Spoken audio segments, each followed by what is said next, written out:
Welcome everybody to Now You See TV. You are listening to the Virtual House Church, and I am John Pounders. I have joining me tonight, I have Jake Grant, Patricia Hall, and Chad Schaefer, and so this should be an interesting one tonight that we're going to be talking about. But before we get started on the Torah portion, I wanted to show you guys a couple things. A lot of people have been asking me to put together a fellowship finder for people that are looking for fellowship on different parts of the map. I know 119 Ministries has one.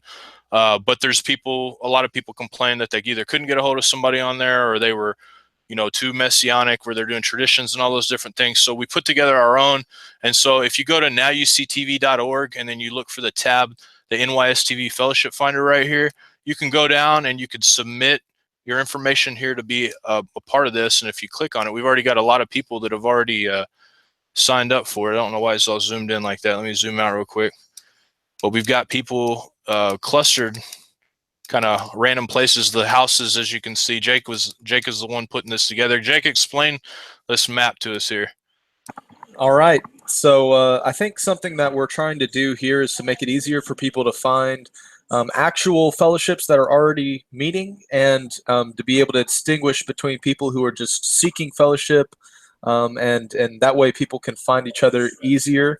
The little red houses represent people who are already meeting and or have some form of fellowship already, and any blue dots are people who are looking for fellowship. So if you fall on this map next to another blue dot, reach out to them, and once you guys start a fellowship, if you do, you can resubmit and we'll add a little red house to where you guys are meeting. And of course, any fellowships that we've been able to go and verify, like we've got to visit and we know it's an actual good group, and we can vouch for them, we put the little green check mark. So there's a couple people we got to visit out in Colorado, and of course our local fellowships here that we attend, we've got on there as well. So guys, get on there, look for fellowship. It's going to be awesome to be able to check in there and see if you have somebody nearby who's looking to get together. It looks like there's a few good clusters there, especially over in Colorado and in this area. I mean, it's growing, and we've only had it up for less than a day. I think, what has it been, maybe 24 hours now, something like that. So it's already growing pretty quickly. And another thing, if this is your first time coming to listen to Virtual House Church, or you'd like to learn how to get connected, you can go to nowuctv.org and click on the Virtual House Church link, and you can watch the video here, and you can join our chat if you like it in big screen. You can click on it like that so you can connect with everybody here. And this is our Now You See TV family chat. Almost everybody in here knows each other. We did also, I wanted to bring this up.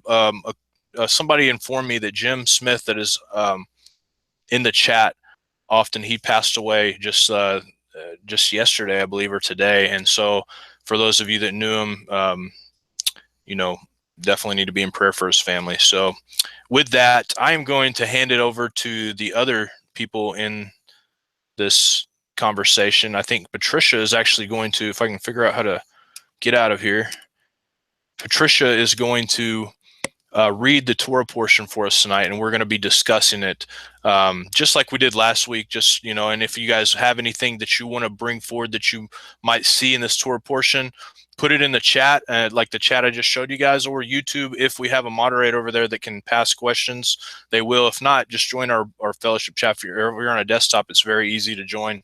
It doesn't take a lot of time at all, and you can submit questions or comments right there. And anyways, without going any further into that, what's up, guys? Welcome, panel, to the show. Chad, Patricia, and Jake, how are you guys doing? Shalom. What's going on? Shalom, everyone. It's so good to be on Now You See TV's Virtual House Church. Just so excited. Yes, it is. Good to be here. Feels good. Feels good. Feels good. Feels good. All right, guys. Well, let's dive into the portion and do a little bit of reading. And I guess we're starting in Genesis 47:28. Patricia, if you would want to go ahead and jump in and start reading that for us, and we can read through the portion all together. I will. If I could make a request that we pray first. Would one of you all like to lead us in prayer, please? Hey, I'll do it. Let's go.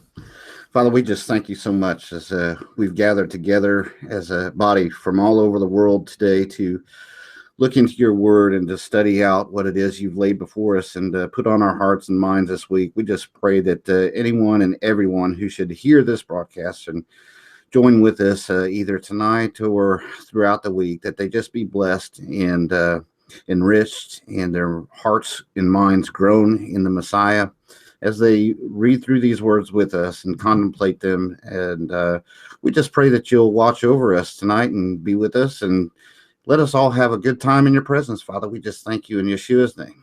Amen. Amen. Thank you so much. All right, I'm going to screen share. And where I'm going to be working from is if you go to virtualhousechurch.com, Rob Skiba back in 2012 developed Virtual House Church, and you can go to the virtualhousechurch.com. Oh, I'm sorry, I have a pop-up that will, all right, sorry about that. Go to virtualhousechurch.com. And you scroll down to Genesis week 12. That's where we're going to be working from. And if you go over to it has a listing of the Torah portions, the prophets, and the New Testament readings. So I'm going to go over and start the reading at Genesis chapter 47. I'm going to be reading from the World English Bible. I really enjoy this translation. And on Virtual House Church, I know Rob Skiba has the Virtual House Church workbooks. And there is a King James version and a World English Bible version. So I have found that I really enjoy this.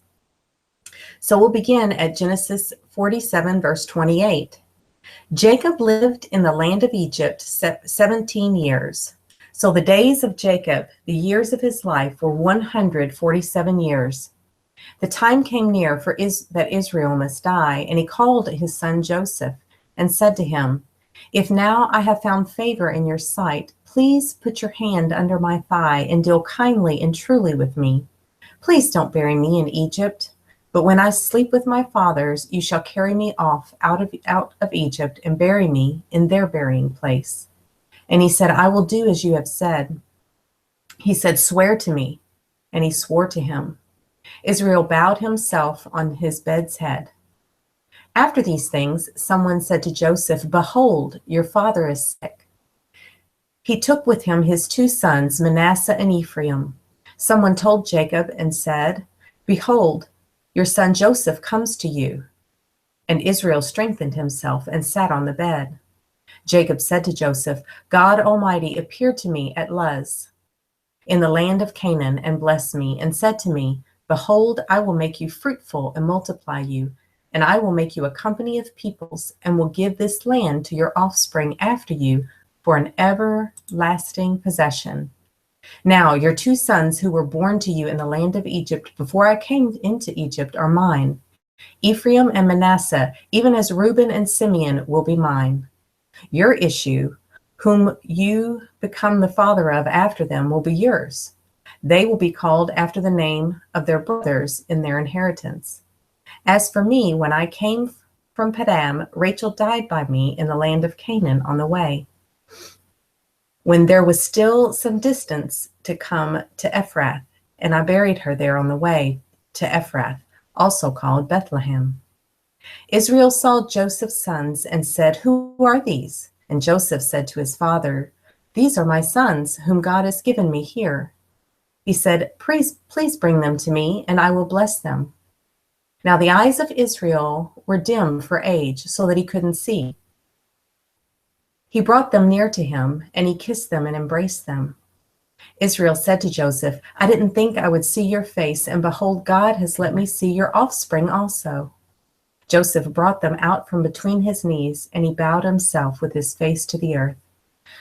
Joseph took them both, Ephraim in his right hand toward Israel's left hand, and Manasseh in his left hand toward Israel's right hand, and brought them near to him. Israel stretched out his right hand and laid it on Ephraim's head, who was the younger, and his left hand on Manasseh's head, guiding his hands knowingly, for Manasseh was the firstborn. He blessed Joseph and said, "The God before whom my father Abraham and Isaac walked, the God who has fed me all my life, long to this day, The angel who has redeemed me from all evil, bless the lads, and let my name be named on them, and the name of my fathers Abraham and Isaac. Let them grow into a multitude upon the earth. When Joseph saw that his father laid his right hand on the head of Ephraim, it displeased him. He held up his father's hand to remove it from Ephraim's head to Manasseh's head. Joseph said to his father, "Not so, my father, for this is the firstborn. Put your right hand on his head." His father refused and said, "I know, my son, I know. He also will become a people, and he also will be great. However, his younger brother will be greater than he, and his offspring will become a multitude of nations." He blessed them that day, saying, "In you will Israel bless," saying, "God make you as Ephraim and as Manasseh." He set Ephraim before Manasseh. And Israel said to Joseph, "Behold, I am dying, but God will be with you and bring you again to the land of your fathers.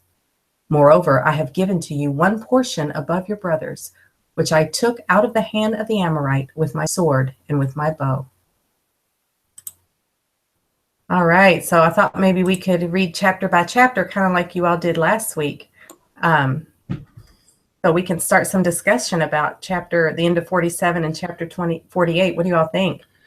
Man, I love that. Well, of course, those who know anything about what I've studied or researched or my book, I've spent a lot of time in these very verses.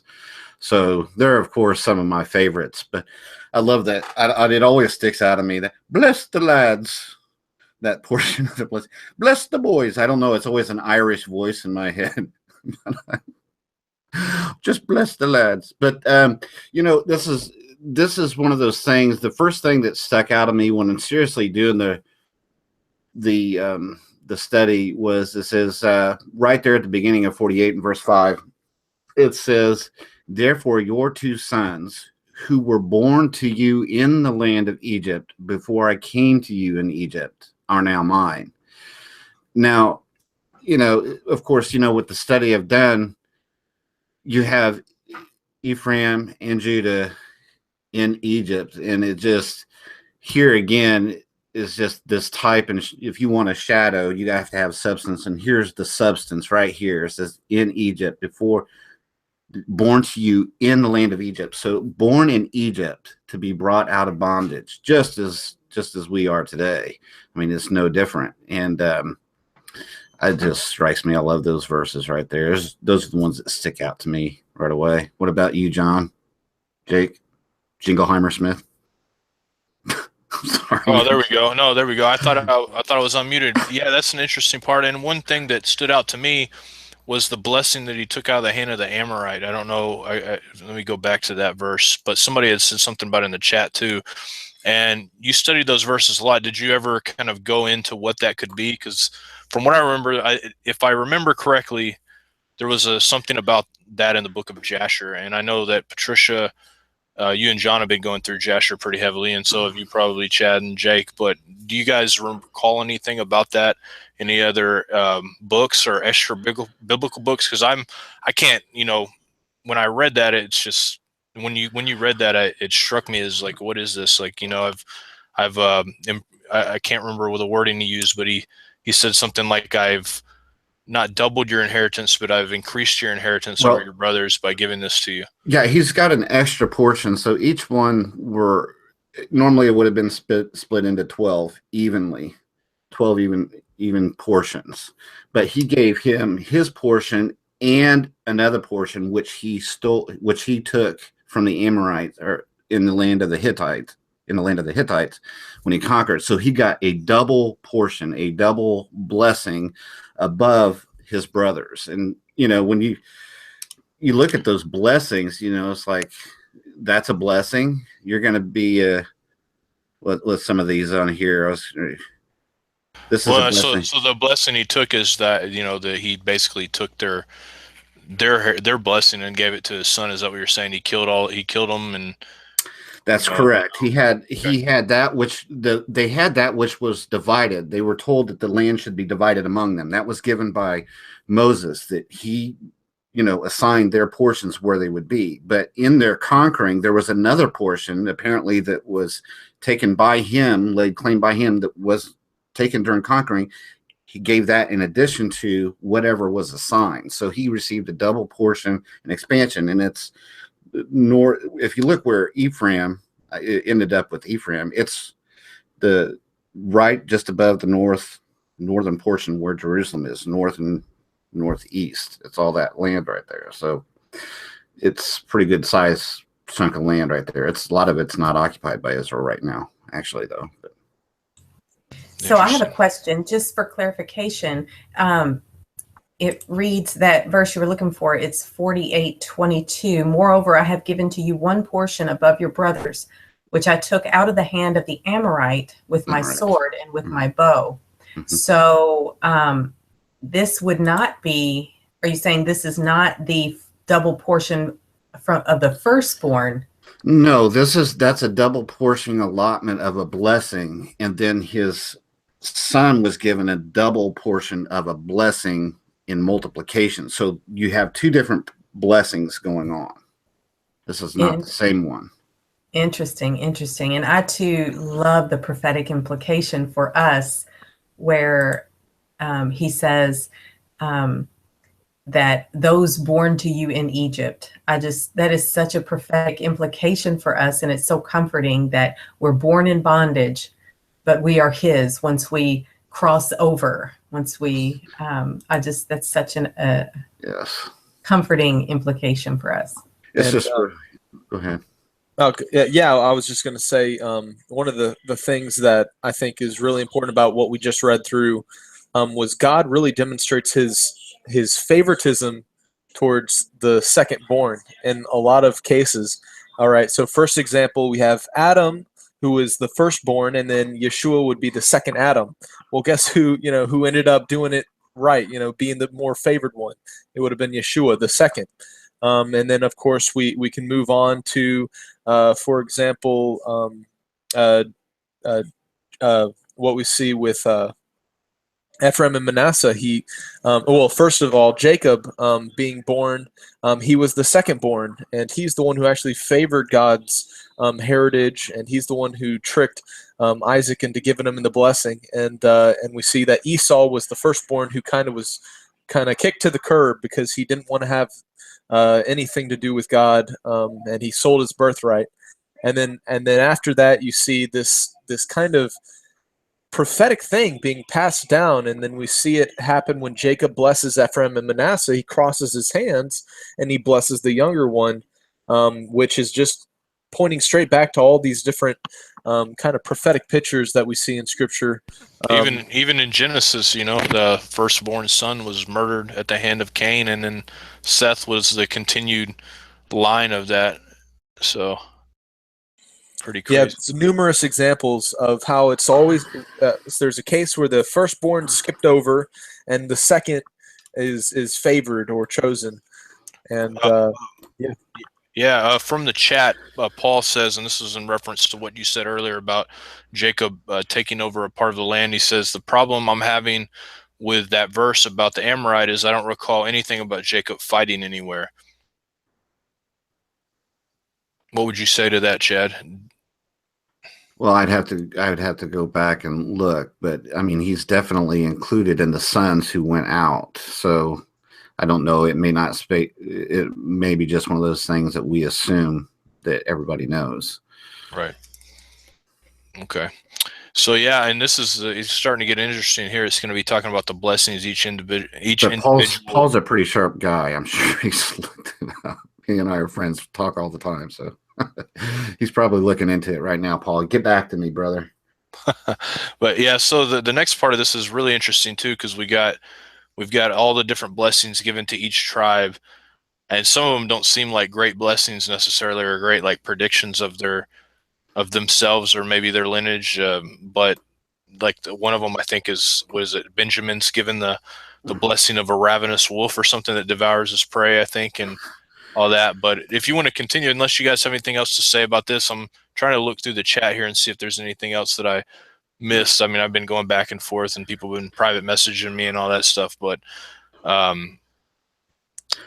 And I like what you said, Chad, about being born in Egypt, and you're linked Egypt to basically the Roman dominion and all that in the entire world. And The succession of conquerors going west through going back 2,000 years. There's a clear lineage, and there's always been a clear understanding. We understand this as a biblical prerogative or directive that if you conquer the land is yours. Israel conquered the land from, conquered all the Canaanites and Anaanites, not all of them, but most of them. And well, because most people don't realize too that like the Hebrew language and all that's a Canaanite. It's from the Canaanite culture. I mean, really, it is. Yeah, I think it's all related. I think they were very similar. It's probably just dialects, if anything different in the language to begin with. There's argumentation on both sides whether Phoenician or Hebrew was first as far as the pronunciation. But yeah, they conquered it. So they inherited the land. They inherit also the title of that land. Anybody who successively then conquers after it, and it's always been this way through history. I mean, it's not even argued that if you conquer the land, you also inherit the title. Augustus, who was named the first emperor at the conquering of Egypt, is when that occurred. He was declared the first emperor. Titus was who followed, a lot of people don't realize this, he was Caesar for like just a very short period of time, 2 years, 2 or 3 years, was proclaimed Caesar while he was in Egypt. And he inherited that title. And then anybody who then conquered those armies after could lay a legal claim to that. And if you conquer it, it expands that border. It's now a part of the land of the conquered territory. And so it's for 2,000 years, Egypt has expanded through conquering of previous standing armies and rulers lands. And that title is spread throughout the West for 2,000 years. This land under our president also holds, people don't realize, our president legally has claim to the title Pharaoh, legally, in a spiritual sense. Which is when you remember Barack Obama doing all that stuff. Remember that famous line, he says, he kind of looks like me. And he kind of had that smirk. There's a reason for that. He kind of looks like me. I mean, it's an inside, I'm sure it's one of those inside things. You guys remember that show, that movie with Nicolas Cage. What was that called? Where he's after the secret, that secret book of where all the presidents have all written notes and stuff down. National Treasure. National Treasure. That's right. National Treasure. Right. Well, there's some truth probably in that. They probably have all been told, hey, this is what you got.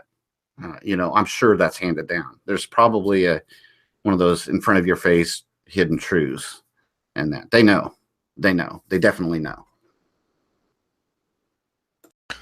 Yeah, some impressive work there. I'm sure there was a lot of painstaking study done in finding the title. I can't imagine, I know in our country they do the raising of Osiris on when the president becomes president, this ritual that they've been doing. And when we look back in history, obviously we know where Osiris comes from, but amazing stuff there. But so if you want to continue, Patty, unless somebody else has got something to say, we'll continue through these. And if you want, we'll just kind of, because let me look where you're at. Where you kind of each individual. Kelvin in the chat, real quick before you move on. I don't want to rush this. Kelvin found it in Joshua 38:46. It says, "And Jacob approached and drew his bow and came nigh unto the mighty men." Stop tatting, guys. You're going to put that off my page. Came nigh unto the mighty men and slew 3 of their men with the bow, and the remaining 8 turned back. And behold, the war waged against them in front and rear, and they were greatly afraid of their lives and could not stand before the sons of Jacob, and they fled from before them. That's Joshua 38:46. So there's the possible history there that we're talking about. Very cool. I was going to bring that up as well. As you all were talking, I was looking that up. So I'm glad that the people our Family and the fellowship is on it. So excellent. Well, I will screen share again, and we will move on to Genesis 48. After these things, someone said to Joseph, behold, oh, wait a minute, I already did that. We're starting in 49. Sorry. Jacob called to his sons and said, gather yourselves together that I may tell you that which will happen to you in the days to come. Assemble yourselves and hear, you sons of Jacob. Listen to Israel, your father. Reuben, you are my firstborn, my might, and the beginning of my strength, and excelling in power. Boiling over like water, you shall not excel, because you went up to your father's bed, then defiled it. He went up to my couch. Simeon and Levi are brothers. Their swords are weapons of violence. My soul, don't come into their council. My glory, don't be united to their assembly. For in their anger they killed men. In their self-will, they hamstrung cattle. Cursed be their anger, for it was fierce, and their wrath, for it was cruel. I will divide them in Jacob and scatter them in Israel. Judah, your brothers will praise you. Your hand will be on the neck of your enemies. Your father's sons will bow down before you. Judah is a lion's cub. For the prey, my son, you have gone up. You stooped down. You crouched as a lion, as a lioness. Who will rouse him up?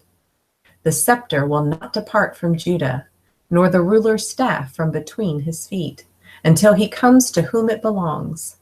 To whom will the obedience of the peoples be? To him will the obedience of the peoples be. Binding his foal to the vine, his donkey's colt to the choice vine.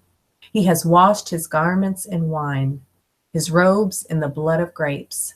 His eyes will be red with wine, his teeth white with milk. Zebulun will dwell at the haven of the sea. He will be for a haven of ships. His border will be on Sidon. Issachar is a strong donkey lying down between the saddlebags. He saw a resting place, that it was good, the land, that it was pleasant. The bows of his shoulder to the burden, and becomes a servant, doing forced labor. Dan will judge his people as one of the tribes of Israel. Dan will be a serpent on the trail, an adder in the path that bites the horse's heels so that his rider falls backward. I have waited for your salvation, Yahweh. A troop will press on Gad. Do you guys want to, this thought just came to me. Do you want to go and have discussions after each one of these, or do you just want me to read the entire thing and then we'll go back? Because this is so full of rich prophecy.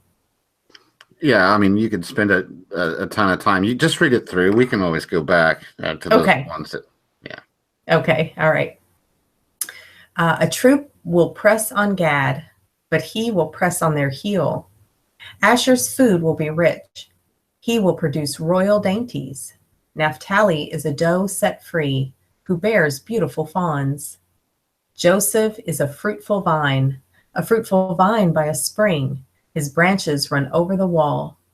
The archers have severely grieved him, shot at him, and persecute him. But his bow remained strong.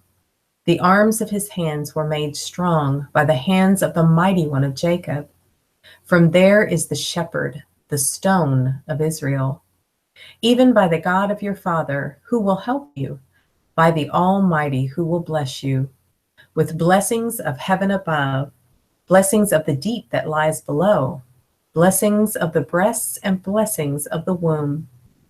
The blessings of your father have prevailed above the blessings of your ancestors. Above the boundaries of the ancient hills, they will be on the head of Joseph, on the crown of the head of him who is separated from his brothers. Benjamin is a ravenous wolf. In the morning he will devour the prey. At evening he will divide the plunder. All of these are the 12 tribes of Israel, and this is what their father spoke to them and blessed them. He blessed everyone according to his blessing.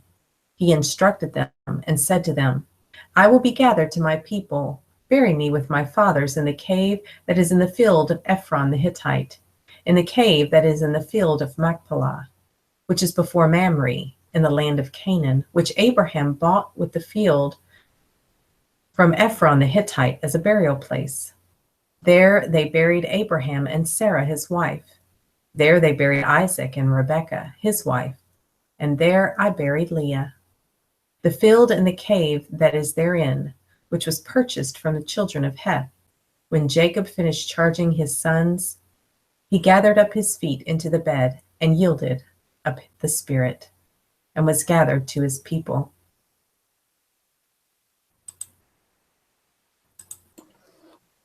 Where do we start? But the beginning of the blessings. Well, yeah, it's funny. I always look at that and it's like, that's, our way of thinking blessings. It's really, it's pronouncements, the decrees. This is prophetic. It's, I think John last week was saying it again. These portions that we're in right now are just so highly charged and prophetic. I know, John, you were saying that last week, but these verses, they just really are, because it's laying out something that's unchangeable, right? Yah's word is unchangeable. Stemming from these lines, these are it. So, it says first, I guess if you go to Reuben, it says, my firstborn, my might, and the first fruits of my vigor, excelling in rank and excelling in power, unstable as water. You shall no longer excel, because you went up into your father's bed, then you defiled it. You went up onto my couch. Well, that kind of smacks of thoughts of Cain, right? It's that the same thing there. So you see this despicable nature, this seed, of Satan, if you will, that's just seems to run its course, attacking, those who are to be blessed. What your thoughts about that, John? Jake? I don't think Jake's on here anymore, but yeah, no. When you look at that, you obviously, doing just a quick look at it, because I remember going through these before and not really knowing what to make of some of it, but the more I read it and the more I've done studying, the more I'm kind of started to see a few things. Reuben, obviously,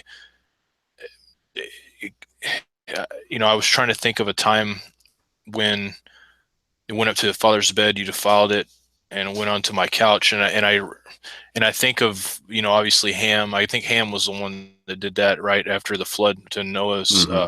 Yep. He uncovered his father's nakedness, right. and then aimed at Ham. Yeah, and it makes you wonder, how that's possible in this, because we, like you said, they were kind of pulled out of Canaan, right? The Hebrews were pulled out of Canaan, or either that or blessed by Shem. And, when you look back at Melchizedek or Melchizedek, you look back at that and you see this guy coming and blessing Abraham, and it makes you wonder if Abraham was actually of that line of the righteous king there, or if he was just somebody, he's like, I'm going to place this blessing on you, and then boom, you're going to move on. This is going to be a great land. I still haven't figured that out yet in the scripture, exactly where Abraham, his entire lineage comes from. I'm sure people have done studies on that are much smarter than me, but if that's possible, the land of Ur, which most claim to be in Turkey, Chaldea and stuff. Yeah, he was in the Chaldea. Yeah. So what I'm saying is, I don't know. Have you done a trace on his lineage, Abraham, back? Well, it's just interesting that later on we see that one of the wives was also taken.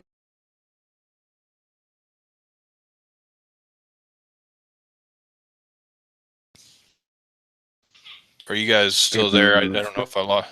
If you're am I cutting out, or are you cutting out, Chad? I can't tell. Oh, I think he's cutting out. You there, Chad? You're cutting out, Chad. We lost you. Oh, can you see me now? I can see you now. Yep. Oh, sorry. What did you hear? I didn't hear anything. Did you hear anything? I did just kind of cut out right when you started talking. Interesting. I was just saying, I remember that it seems like Yahweh's always robbing Babylon of people. You think of one of the children's, Israel, one of his, one of the three children he had took their wife from also that same area, from the land of Ur, from father. He went up to Abraham's area and was taking a wife from there. You think of the first place that they conquered when they went into the land of Canaan, and one of the women there was in the lineage of the Messiah. It just seems like this pure, yes, the lineages here are traced for us so that we can trace them, but I think there's so much, again, emphasis about pure, what is a pure blood. I mean, it all extends from the same people to begin with. The fact that it's traced is also linked always with being faithful. I mean, it tracks for us the lineage, but it's always the faithfulness of those who are in the scripture that are highlighted, which is why, you see these blessings. Yeah, they were all blessed, but these are curses. I mean, when you look at these, you're unstable as water. You shall no longer excel because you went up into your father's bed, then you defiled it. That's not a blessing. Yeah, it's definitely a prophecy. And so Yeah. I went back and looked because I was curious, when exactly did Reuben lay with his father's concubine Bilhah? And it was right after Rachel died. Mm-hmm. So right after Rachel, his beloved wife died, and Bilhah was her servant. So the servant of his favored wife, right after she died, he went up and dwelt near the Tower of Eber, which is a tower near Bethlehem. Well, I was just getting ready to say, Reuben, that's where Rebecca was buried. That's where she died on the way down. Yeah. That's where Rachel was buried. And so right there is where Reuben went up with Bilhah.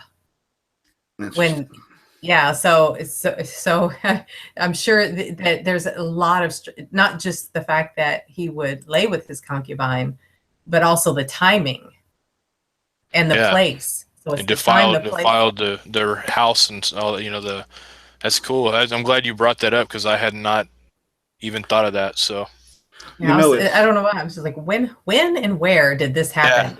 But right after he lost his favored wife with his favored wife's servant, right where he buried Rachel, is bad taste.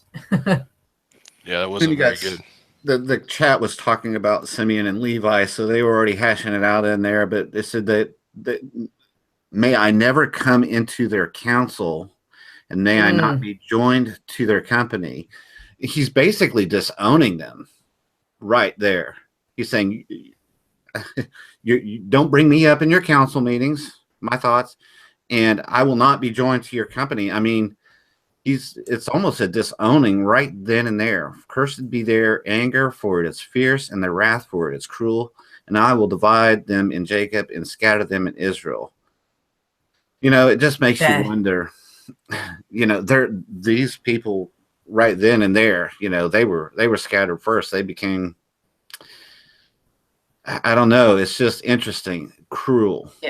Yeah, that they would not be set apart. They would not be kept together. Their tribes would be disseminated amongst their brothers.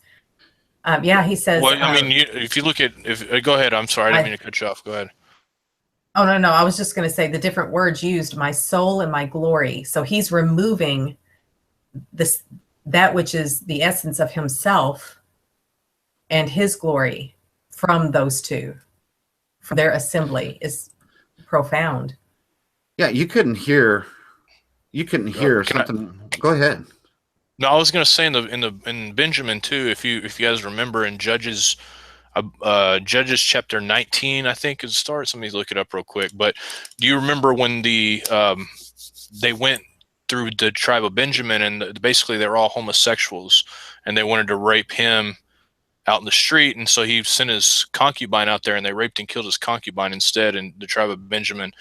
and the guy cut up his concubine and dispersed it out to the rest of the tribes, and the rest of the tribes came and almost slaughtered the entire tribe of Benjamin, and that, because of sexual sins. And that's interesting that this blessing, I guess, like a blessing that they give has to do with stuff like this. But do you guys remember that story? I'm gonna look it up so I can remember. Yeah, I've got it right here. I'm talking about Judges, man. This is in Judges, and this is the tribe of Benjamin in Judges.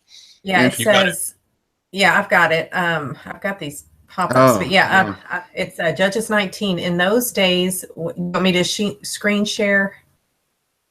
Yeah, screen share the story, because this story is really kind of maybe valid to this prophecy or this blessing. Exactly. Right. Yeah. This prophetic. Yeah. Okay. So here is Judges 19. In those days, when there was no king in Israel, there was a certain Levite living on the farther side of the hill country of Ephraim, who took for himself a concubine out of Bethlehem, Judah. His concubine played the prostitute against him and went away from him to her father's house to Bethlehem, Judah, and was there for 4 months. Let's see. On the fourth day, let's see. His father. Okay, I guess I'm skipping too much. Go. Let me see if I can find the actual part where it talks about the him getting his concubine raped to death, basically, and all that. Hold on. I think it's maybe in the next chapter, the chapter after. I'm gonna look it up real quick though. Okay, yeah, I'm screen sharing down. Let me see. He said to him, "We are passing." Okay, here it is in 16. Behold, an old man of the place, but the men of the place were Benjaminites. He lifted up his eyes and saw the wayfaring man in the street of the city. And the old man said, "Where are you going? Where'd you come from?" He said, "We are passing from Bethlehem, Judah, to the farther side of the hill country of Ephraim. I am from there, and I went to Bethlehem, Judah. I am going to Yahweh's house, and there is no one who has taken me into his house. Yet there is both straw and feed for our donkeys, and there is bread and wine also for me and for your servant." So yeah, he's passing through a place in Gibeah full of Benjaminites. So the old man said, "Peace be to you. However, let me supply all your needs. Just don't sleep in the street." And then, let me see. Then we get into the gruesome details. Exactly. Yes. So yeah, because the men. This is very similar to the story of Sodom and Gomorrah. Yeah. Very similar to the story, except in this one, the concubine gets done with. So. Exactly. Yes. Definitely. But yeah, that was Benjaminites. So looking back at. So we looked at that was Simeon and Levi. Mm-hmm. But looking at Benjamin is a ravenous wolf. In the morning he will devour his prey. At the evening he will divide the plunder. Interesting. Oh, so we were talking. That was my fault. I'm going way ahead here. I thought we were talking about Benjamin right there. So that's my fault. That's okay. Yeah. That was Simeon. We were talking about Simeon and Levi. Judah was next. Right. Okay. So yeah, Simeon and Levi. We were talking about they. Wow. My fault. I got way ahead. I was reading way ahead of you guys. That doesn't kind of match the whole prophecy, but either way, it's a good story. Think it was the Levite's concubine. So yeah, it was. It definitely fit. Yeah. Okay. The context. Good. Definitely, that would be considered ravenous. I would definitely agree with that. Well, he got it. His concubine got murdered, so I guess that's his payback kind of thing.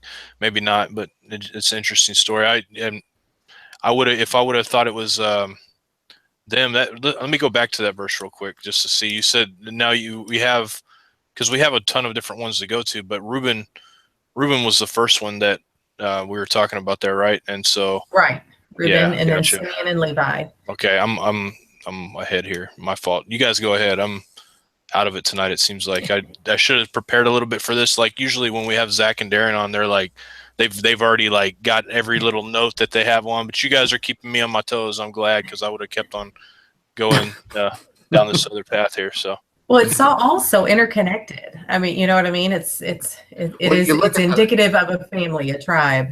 Right. Well, you see it was mentioned in Ephraim too. So I mean, that's kind of just a prelude to Ephraim's own, scattering. This is all taking place in the northern lands where all this trouble's occurring. All these guys that were in the north were in trouble from the beginning. Right. Yeah, and it's interesting how the prophecy for Judah and the prophecy for Joseph are two of the longest ones, with Judah being next.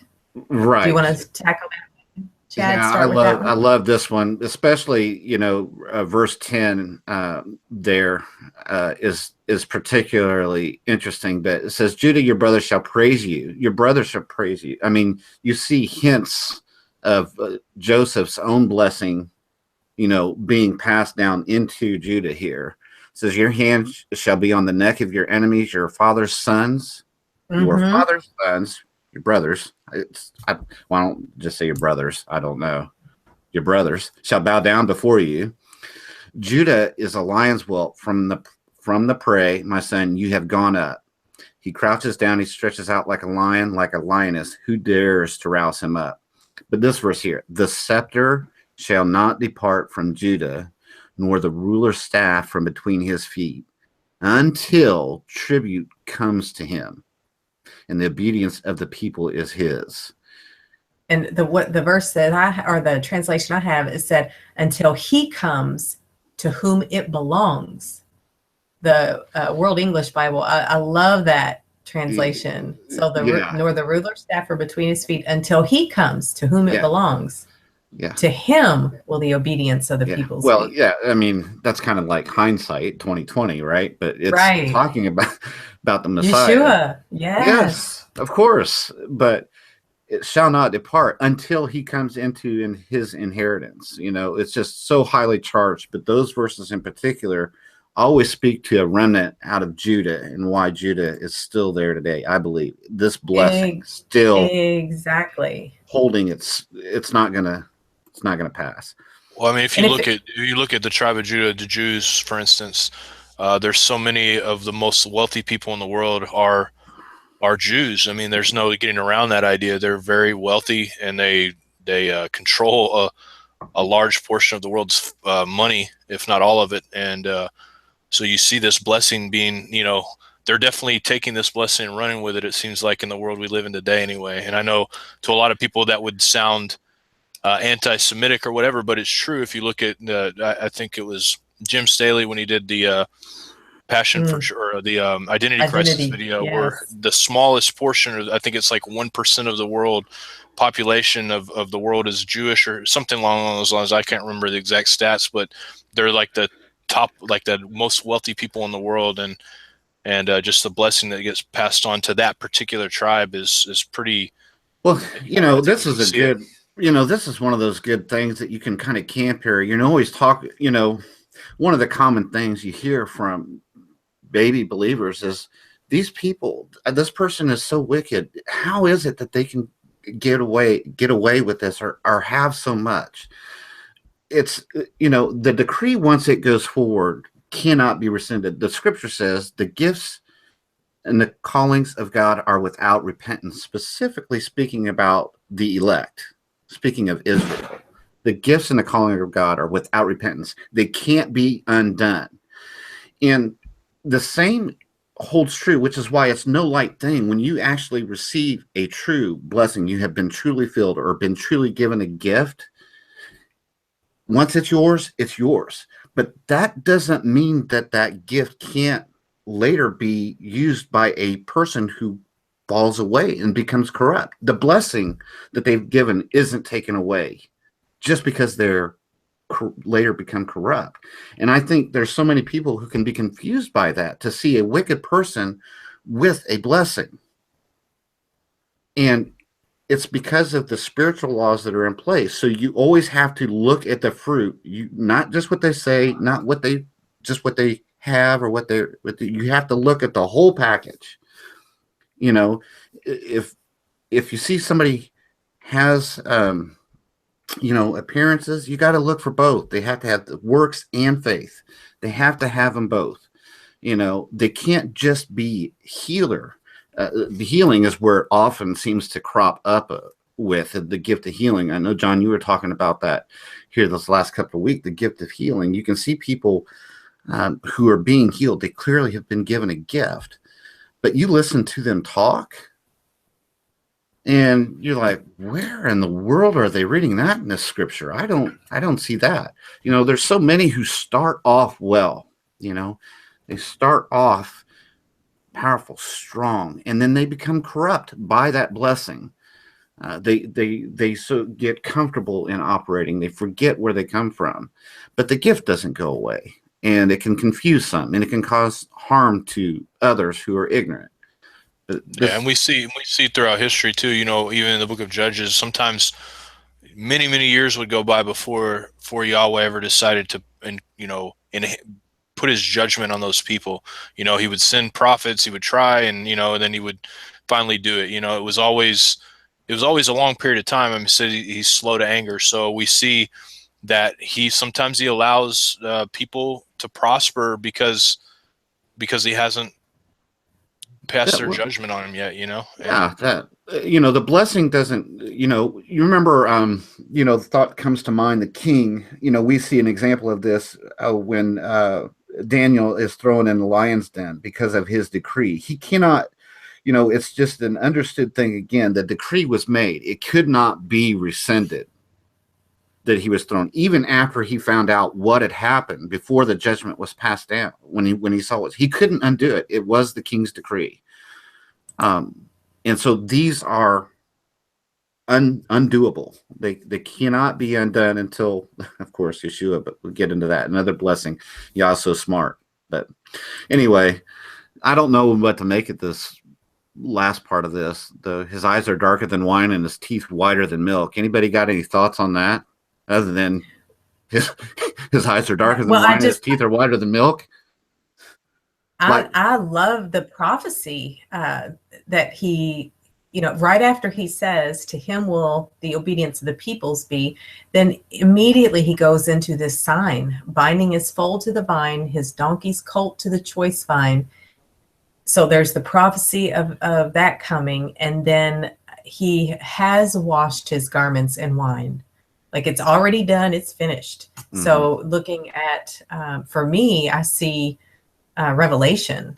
That's what I was going to say. His robes in the blood of grapes. His eyes will be red with wine. But I haven't figured out his teeth white as milk. John, what are your thoughts on that? Just got some white teeth, man. Been brushing some white teeth right there. I don't have anything on that. That's interesting, but yeah, that's the first thing. Is it a reference to his mouth is clean? Maybe so, yeah. Yeah. I'd be probably right, Patricia. You're pretty smart. John's the lucky guy. It's got a clean mouth. So smart. Yeah, it's that we all would have a clean mouth. Sure. Yeah. Very good. I like that. I think you're right. Probably speaks eating clean. And speaking pure. And speaking pure. Very, very good. Yeah, as you all were talking about how blessings can puff people up, the key to maintaining this race, a major key, not the key, but a major key, is humility. If we can remain humble in our heart as the Father blesses us, that's how we will remain in him, is through humility. And I think Moses was definitely a picture of that. So humility is a key to maintain humility during blessings, because if we don't humble ourselves, he will humble us because he loves us. I often, I've talked about this before, I think even on Now You See TV in an interview, those who have been truly broken have come into his presence and seen their own sin and that which you see it so clearly. You find it very hard to condemn another. And if you truly understand and have seen your own sinfulness, and don't forget that, as you said, just if you remember that, and how easy it is, even for you to forget, even throughout the day, if you've been attacked. John, I'm sure you can sympathize with this. I don't know if you're still there or not. Oh, you're moving. Man, you're sitting so still. It's like a picture. No, I'm there. I was just reading. But when you're attacked all day long, it seems like, you go into your email to do some work or whatever, and, you're getting attacked one after another. And then you see somebody else attacking you here. You go to, to do this, and you're getting attacked there. You go, it seems like all day long you're being attacked. It's real easy to forget, that you're no better as far as off where you've been. It was grace, and that has allowed you to see who you are too. I'm looking at myself. Had I not heard him, had he not blessed me, I'm looking at myself in these people, and it's easy to forget that. And if you don't, then you can't love them. You can't be with them in their anger, right? It says a quiet word will soften. In the song, it's a proverb. A quiet response will cool the wrath of an angry man, or something to that effect. You can't be that person if you don't know and realize your own sin every day. Well, that's how the Pharisees would be. They would be like, I'm so glad I'm not, and I can't remember the exact quote, but I'm so glad I'm not like that person. That was their mentality, rather than being like, Father, forgive me because I'm a wicked person, and Right. they had that different mentality. And when we think about it like this, when we think that we're all going to stand before his throne one day, every one of us is, and how bad another person is compared to you or whatever is not going to matter at all. It's not going to do anything other than, it won't do anything for you. I mean, you have to take account for what you do, and really just work out everything with fear and trembling, like we always say. But other people, man, we don't know what they're going through. We don't know the kind of things that they've had to endure in their life. And all we can do is know that they're a creation of the Most High themselves. They are going to have to work out their life like that. And like you said, it's just best to love people the best we can. Obviously, there's times when we have to separate ourselves from people, and we might have to call out certain things or whatever. But overall, we are, the Most High. He didn't even come judging people. He didn't, the Yeshua himself didn't. He said he's not here to judge people. He wasn't here to judge people and do that stuff. He was here to bring the gospel and to bring it to light. And I think that maybe some people that's part of their calling on their life, or, they've gotten everything out of their life 100%. They're perfect. There's no splinters in their eye. And that's their job, to be able to help restore people. But most of us, I would say, are not perfect, have not gotten all the splinters out of our eyes. And we probably have no business judging people, maybe correcting them and showing them the right way in love. But we don't have any business telling them that they're wicked or evil or anything along those lines right now. I mean, like I said, there's some people out there that may be a lot more holy than I am and maybe feel more comfortable doing that. But myself, the more I realize, the more I learn, and everything that I'm learning, the more I realize I just don't even know. I don't know. And I don't feel, have a clue. Well, that's when it comes to laying out what you're talking about, judgments or curses. I think, as I have experienced it, it's not my pronouncements. When I see somebody acting in wickedness, it's easy to say you will be judged, not because of me, but because of what you are doing. You are cursed in that sinfulness. It is not right to be that way. I can remember, and I shared this a little bit of the testimony at some point, but I can remember, and I'll just share it real quick. I had, at my previous job, I worked at a hospital in the pharmacy there, and I had always gotten the best reviews. The top you can get was like 4%, or I think at the time, every year. And it had been like 7 years running. Every year I'd been there, I'd gotten these reviews. And then there was this one lady who I had actually been the one to train her as a tech, was as a position later on as a manager. And she was the one in charge of putting together my review based on those I worked with. And I remember it was the first time ever that I'd gotten like a very poor review, and I was going to affect my income for the next year. And, but it was all based on a lie of somebody else that I'd worked with, the stuff that had been brought up as being a detriment to why I didn't get the full.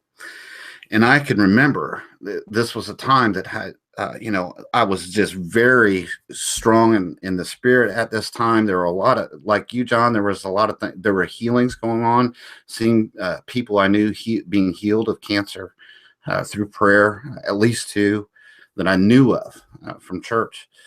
And it was just a very powerful. I remember being very much guarded in my eyes, in my mouth, in my actions from start to finish in that day, because there were so many stressors. I had to be on guard continually in an environment with so many people and so many stressors. I had to be. It's easier at my office today.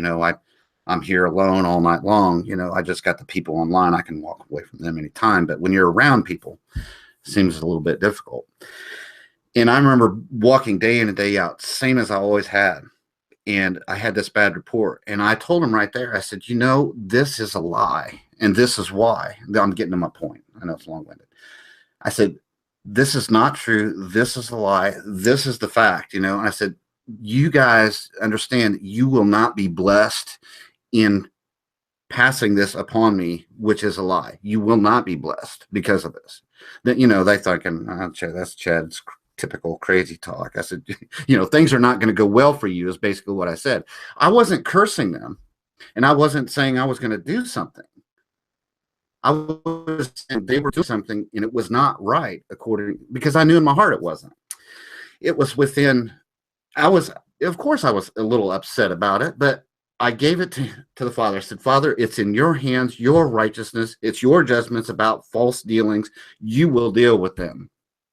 It wasn't 2 weeks later that the two who were over me, this gal and the other lady who was the manager who's over the pharmacy, who were both there, the one who had written me up had suffered an accident. She could not remember the whole week and lost a lot of her memory within a week of this dealing. The manager above it, 2 weeks after that, was diagnosed with breast cancer and ended up missing whole bunches of work. Now, was that a direct result of this? I don't know. Did maybe judgment allowed to come because they continued in wrongness? Perhaps. I think there's something that might be there. But let's look at this in the reverse way. What if I had, in an anger, taken it in my own hands to rebuke them and go out all angry at them, and then this happened to them?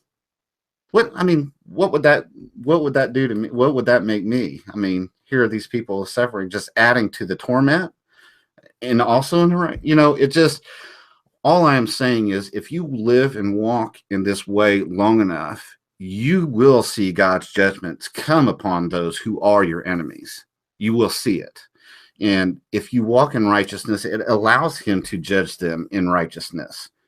It allows him to be that condemnation there, because there's an example, right? They can't say, I did not know, I did not see, I did not hear. They cannot say that. That's removed. And so judgment can fall at that time, which is why judgment can fall when the more we see the body of Ephraim, which is what we're talking about, these Ephraim and Judah, as more people come into observing Yah's ways as he intended, walking in righteousness, it allows for judgment to fall, because there's people there who are examples for the world. The more people come, the more examples there are of people walking in his ways. Then judgment can begin to fall, because nobody can say they don't know, because there's people there walking it out in front of them. So yeah, in Romans 12 kind of backs you up. It says, Romans 12:19, it says, again, my loved ones, do not seek revenge. Instead, allow God's wrath to make sure justice is served.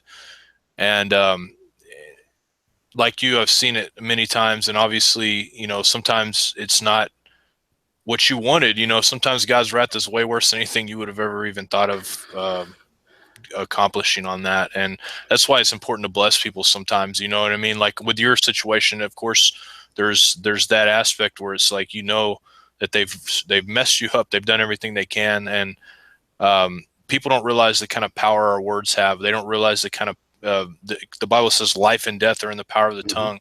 Yep. And those that love it eat the fruit thereof. And it's true. And so we have to be careful what we say. what we do, because especially a sinner that you're trying to judge. I know this is kind of tying into what you're saying, but somebody that's a sinner, and if they didn't wrong you and you curse them like that, you don't realize what kind of power your tongue has, and you really could be doing something really detrimental for that person by doing that to them. And I know that We this got to is be a very controversial topic with the life and death and the power of the tongue, but I believe it, and I feel like I've seen it so many times, just the power of the tongue. We don't realize that we are sons of God, so we're going to be called sons of God, and He's given the Spirit, and He's given us all a certain amount of power, and for us to use our tongue in a way that's not correct can, I mean, it's just It not needs to good. be life-giving. We need It really to does. speak life, and even bless those who persecute us, that we don't repay evil with evil, but evil with good. And when we do that, and to bless is also to speak the truth in love with grace and humility. And so I think that's so important, because it's our witness, our testimony, and the only one person who can ruin that is us. So the only one who can ruin my testimony is me. And so I think it's important. So it's up to us to lose. So. Exactly. To be full of grace, to have that gift of grace. And an observation that I've made is those who have been forgiven much seem to be those who can give grace most freely.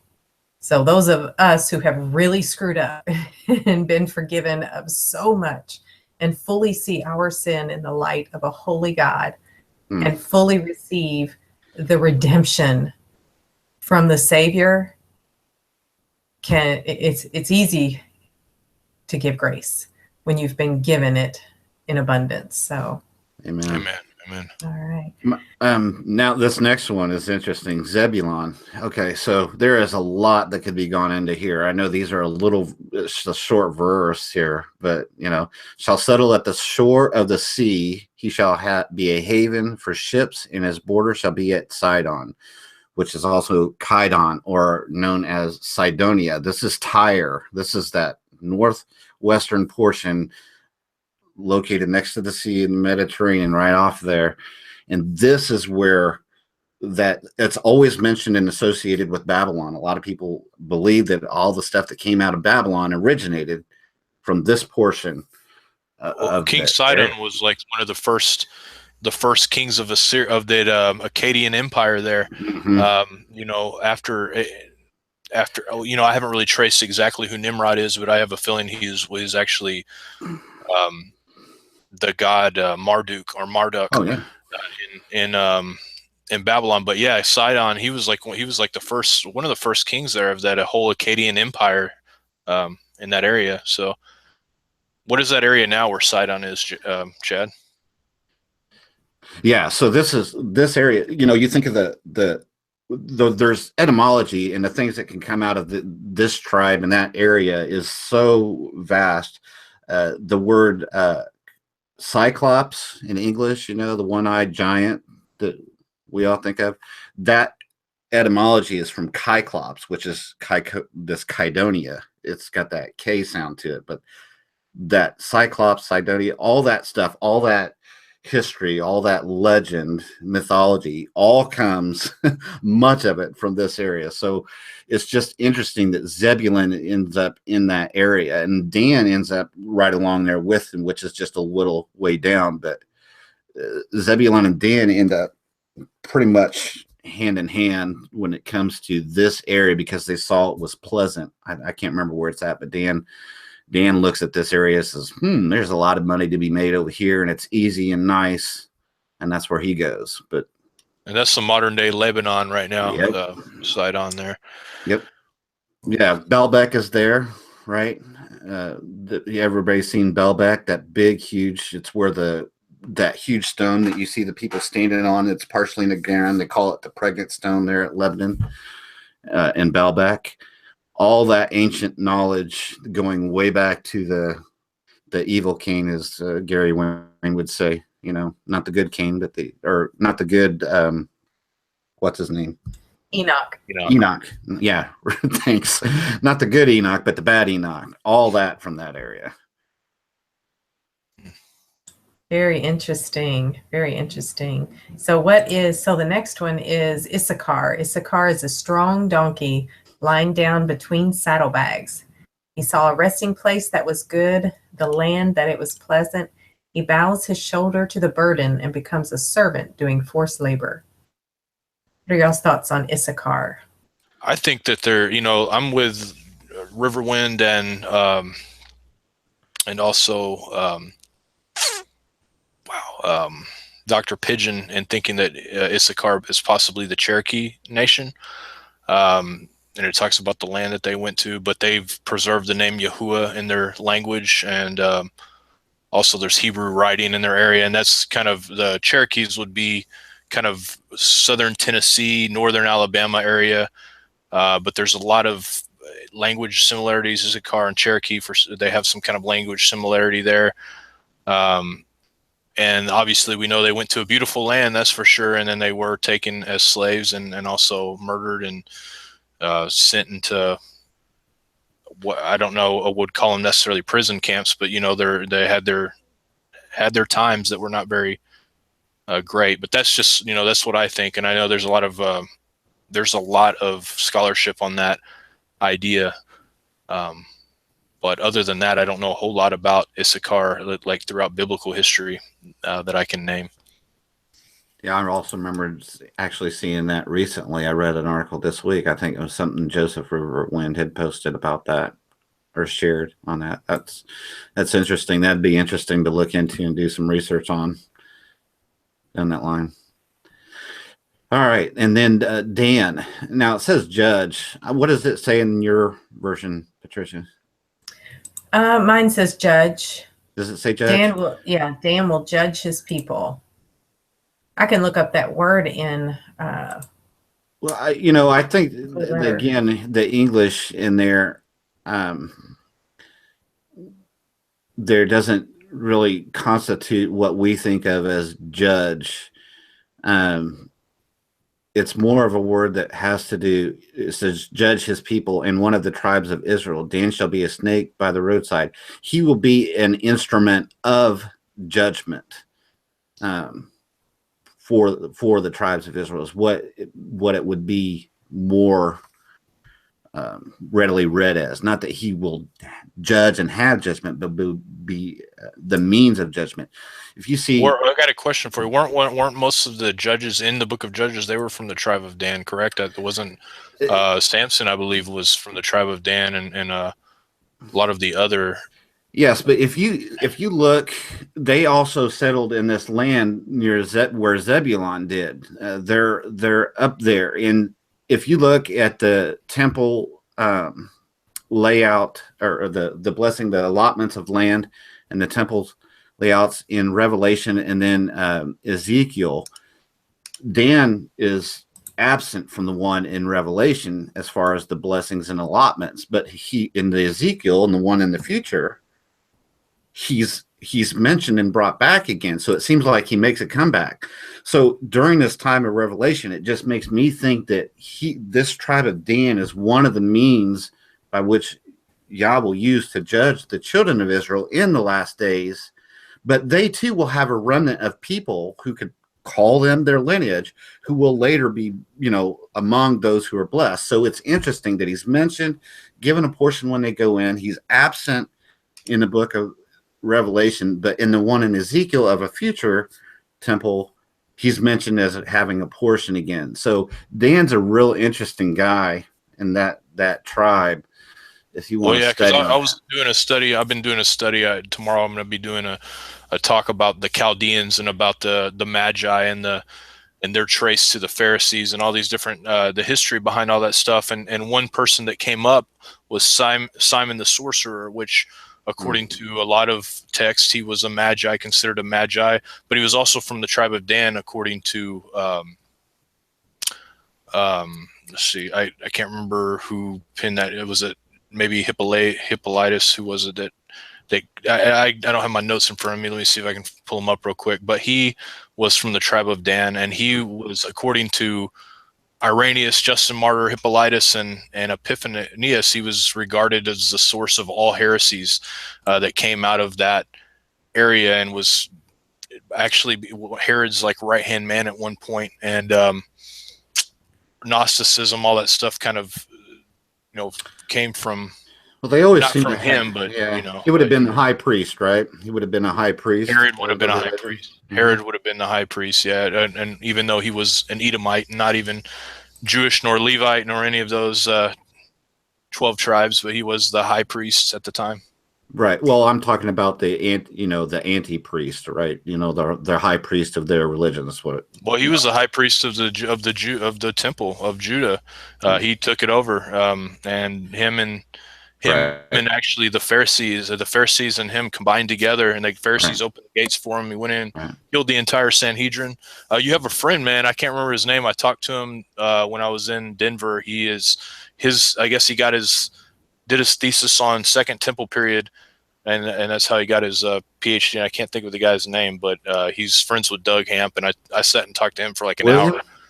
Maybe, yeah. One of the most boring conversations that any outsider could listen in on, but it was a good conversation. We were talking about William Watson, maybe? Was it William Watson? Maybe. His glasses, kind of a nerdy history guy, kind of like me, I guess. Yeah, I think that's William Watson. He's the one who did he has a book. You can find it about he's an interesting dude. Go listen to his talk he did out there in Denver. He's an interesting dude. Yeah, I think you're talking about William Watson. He's a good guy. He's easy to get along with, very lovable, very easy to talk to. He's got a lot of knowledge. Well, yeah, I can tell he probably hadn't talked to that many people that are really interested in the Second Temple history. And so when me and him started talking, he was really excited, and he was having a good conversation. So. Well, there's two things about Dan that I wanted to bring up. One is in 2 Kings, when you talk about the sin of Jeroboam. So, once after Solomon, because of his sin, that's when Israel was divided from, Judah and the northern 10 tribes. Well, then Jeroboam was given the 10 tribes, the 10 northern tribes. And of course, the sin of Jeroboam was just like the golden calf almost, because he was changing the seasons and the place of worship, and he didn't want people to go back down into Jerusalem to worship. And so in 2 Kings, it talks about all the kings after Jeroboam that committed, quote, the sin of Jeroboam.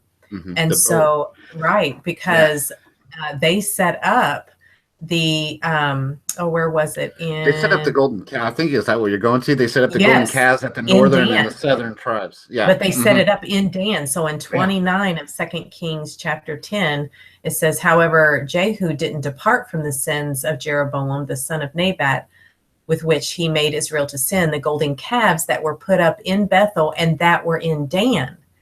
So the northern and southern, it was set at the northern and southern edge to mark the borders. Again, exactly. It's Egypt. It's Egypt again. You never find Egypt without the golden calves. Exactly. And Dan is excluded. When in Revelation, they name the 12,000 from each tribe, Dan is not included. Dan is not included. In the sealed, the tribes that have the sealed. So but they are included in when the Great Jerusalem comes down. Right. There is a gate of Dan, so they are restored. So it's interesting looking at just this short, 3-verse prophecy has so much, because the very last, Dan will judge his people as one of the tribes of Israel. He will be a serpent on the trail, an adder in the path that bites the horse's heels and causes the rider to fall backwards, which I think is interesting. Mm-hmm. But the last verse, I have waited for your Yeshua Yahweh. I have waited for your salvation Yahweh. So he is restored in the new Jerusalem that comes down. But so there's just so much chock full. Yeah, it's interesting. I know Stephen Pigeon said something like he thinks that Dan will be the last to be saved, because they're just because of their I guess I don't know I don't remember the reason he used it. And if I remember right, and I could be wrong, I know there's going to be people in the chat that can probably correct me on this, but I think that he had traced, or he, at least according to his studies, he believed that the tribe of Dan were possibly Scottish, maybe in nature, or Irish, maybe the Galatians or the Gauls or something along those lines. I could be, like I said, I could be wrong, and I hope somebody corrects me if they know better than I do on that. But he had an interesting take on that. I wish I could remember all of it, because it would be definitely a great addition to what we're talking about here. But yeah, I think Paul Albert in the chat room is on the same line as you. He said that's the whole last to salvation thing Dr. Pigeon was talking about. Yes. That Paul's always on it, ain't he? Definitely. Yep. So it's just an amazing prophecy, because it's the only one that says, I have waited for your salvation. And Scotty says, whose horse are they talking about here, and which rider? That's a that was good question. That was one of my thoughts too, Scotty. Yeah. Which horse are we talking about here? What's so great about scripture is to do word searches on all of these. So if you go back and just do a word search of horse's heels or rider, and picking out those verses where they fall backwards, and just seeing the beautiful picture that the Father would paint, that would be a great study. Yeah, it would. Sounds like a Patricia study on you guys' women's night. When you guys start women's night, Sunday, right? This Sunday night. And this actually, Sunday? I am doing, I've started an Excel spreadsheet of all of the tribes, and when they're first mentioned, in the order that they're mentioned, when they're born, what the mother had to say about when they were born, why they were named the way they are, and then everywhere the tribes are listed, the order that they're listed in, and what's said about them, all through Genesis, not just Genesis or the Torah, but throughout Scripture. So I've got a spreadsheet that I have started, because That's the order awesome. that they're mentioned in the context that the order is listed, is really amazing. So it's a very in-depth study. I'm only at the very beginnings of it. But once I finish that, I would gladly come and share that. That would be amazing. Women's night. You hear that, everybody out there? Patricia, Wednesday, Sunday, right? Well, yeah, Sunday night. Yeah. Who all is going to be? You and Jessica that we had on not too long ago. Vicky. Yes, Vicky Lucas, Jessica Arielis, and I'm sorry, Jessica, if I mispronounced your name, Liz Bailey, and Michelle Roma.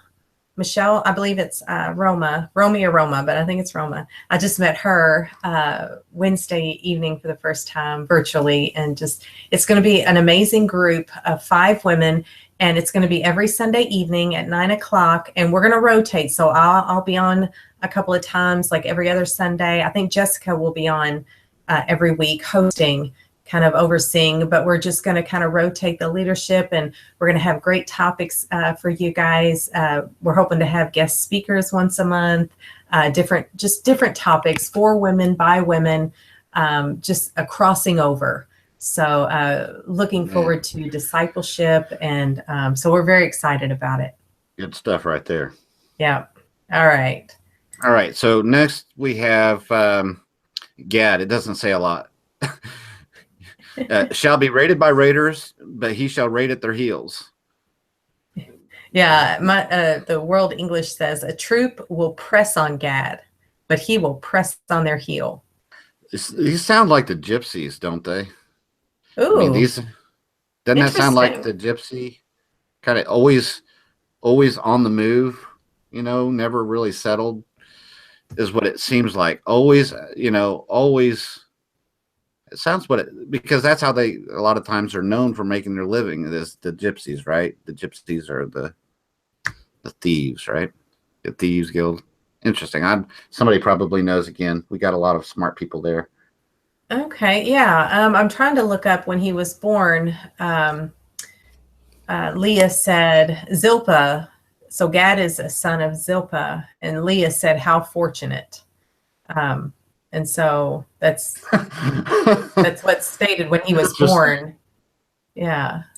Interesting.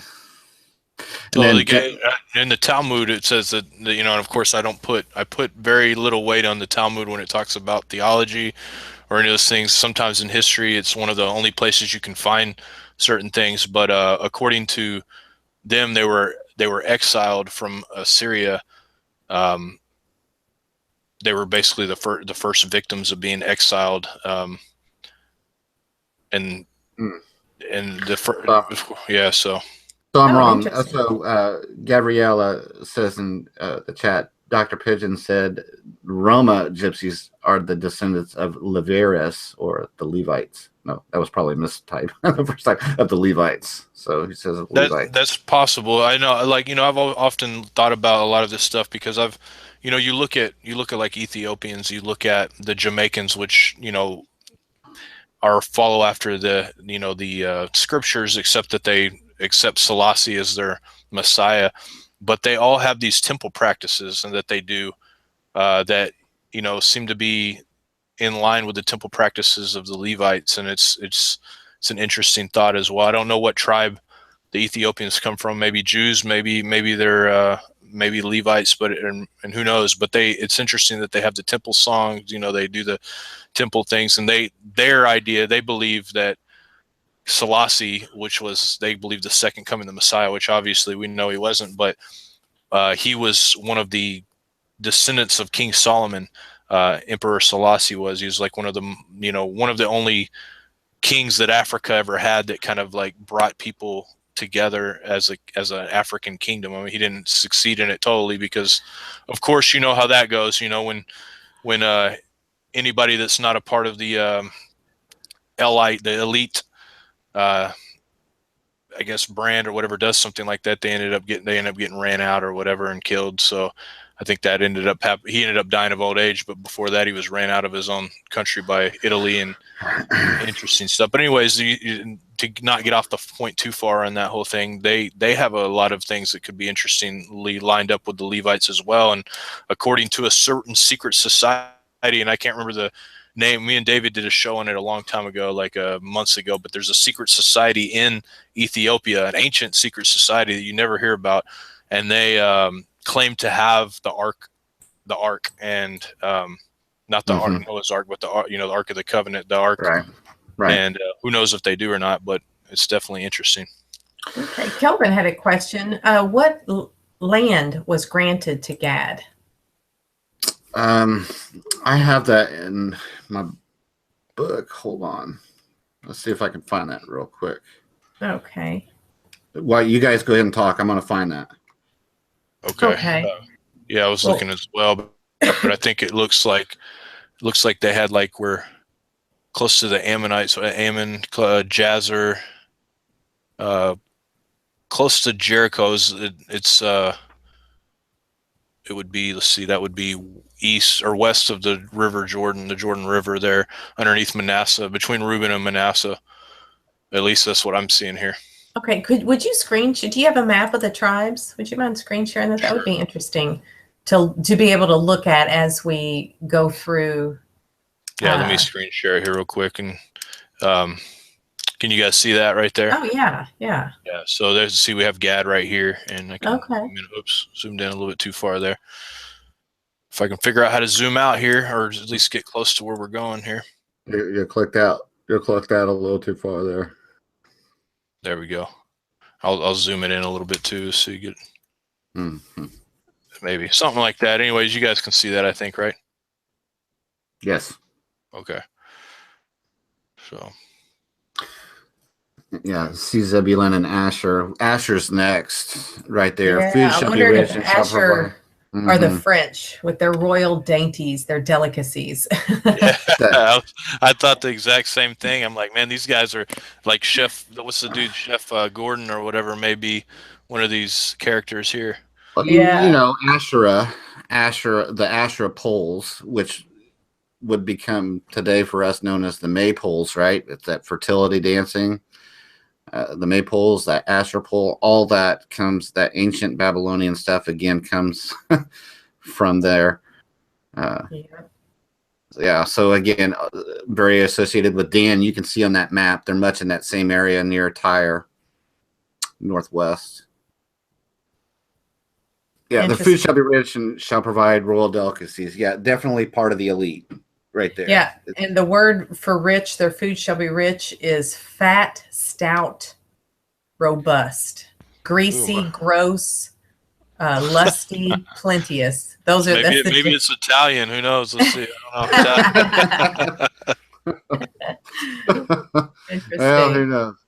Now, so there's that a lot of good stuff. You could spend months and months on Asher.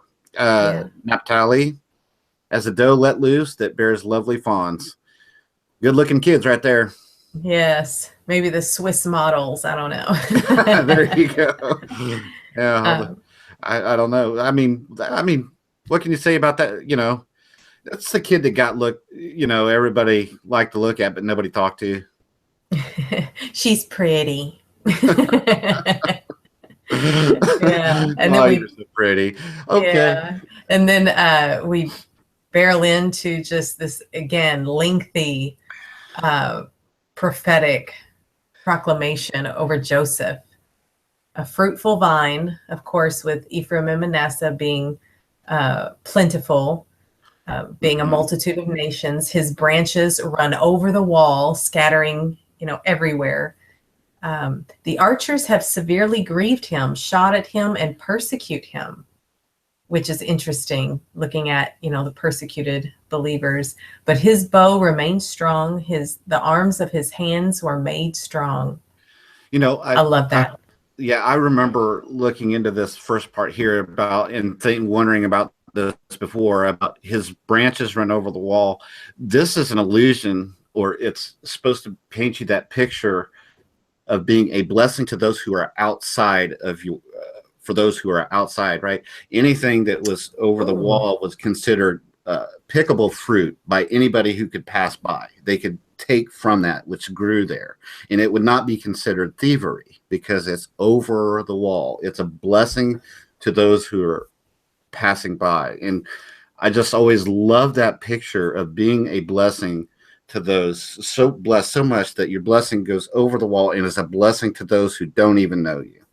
A blessing to those who are outside the camp, to where they want to come in the camp. Okay, I want to. What's inside the camp? So that his branches run over the wall is very picturesque in its blessing.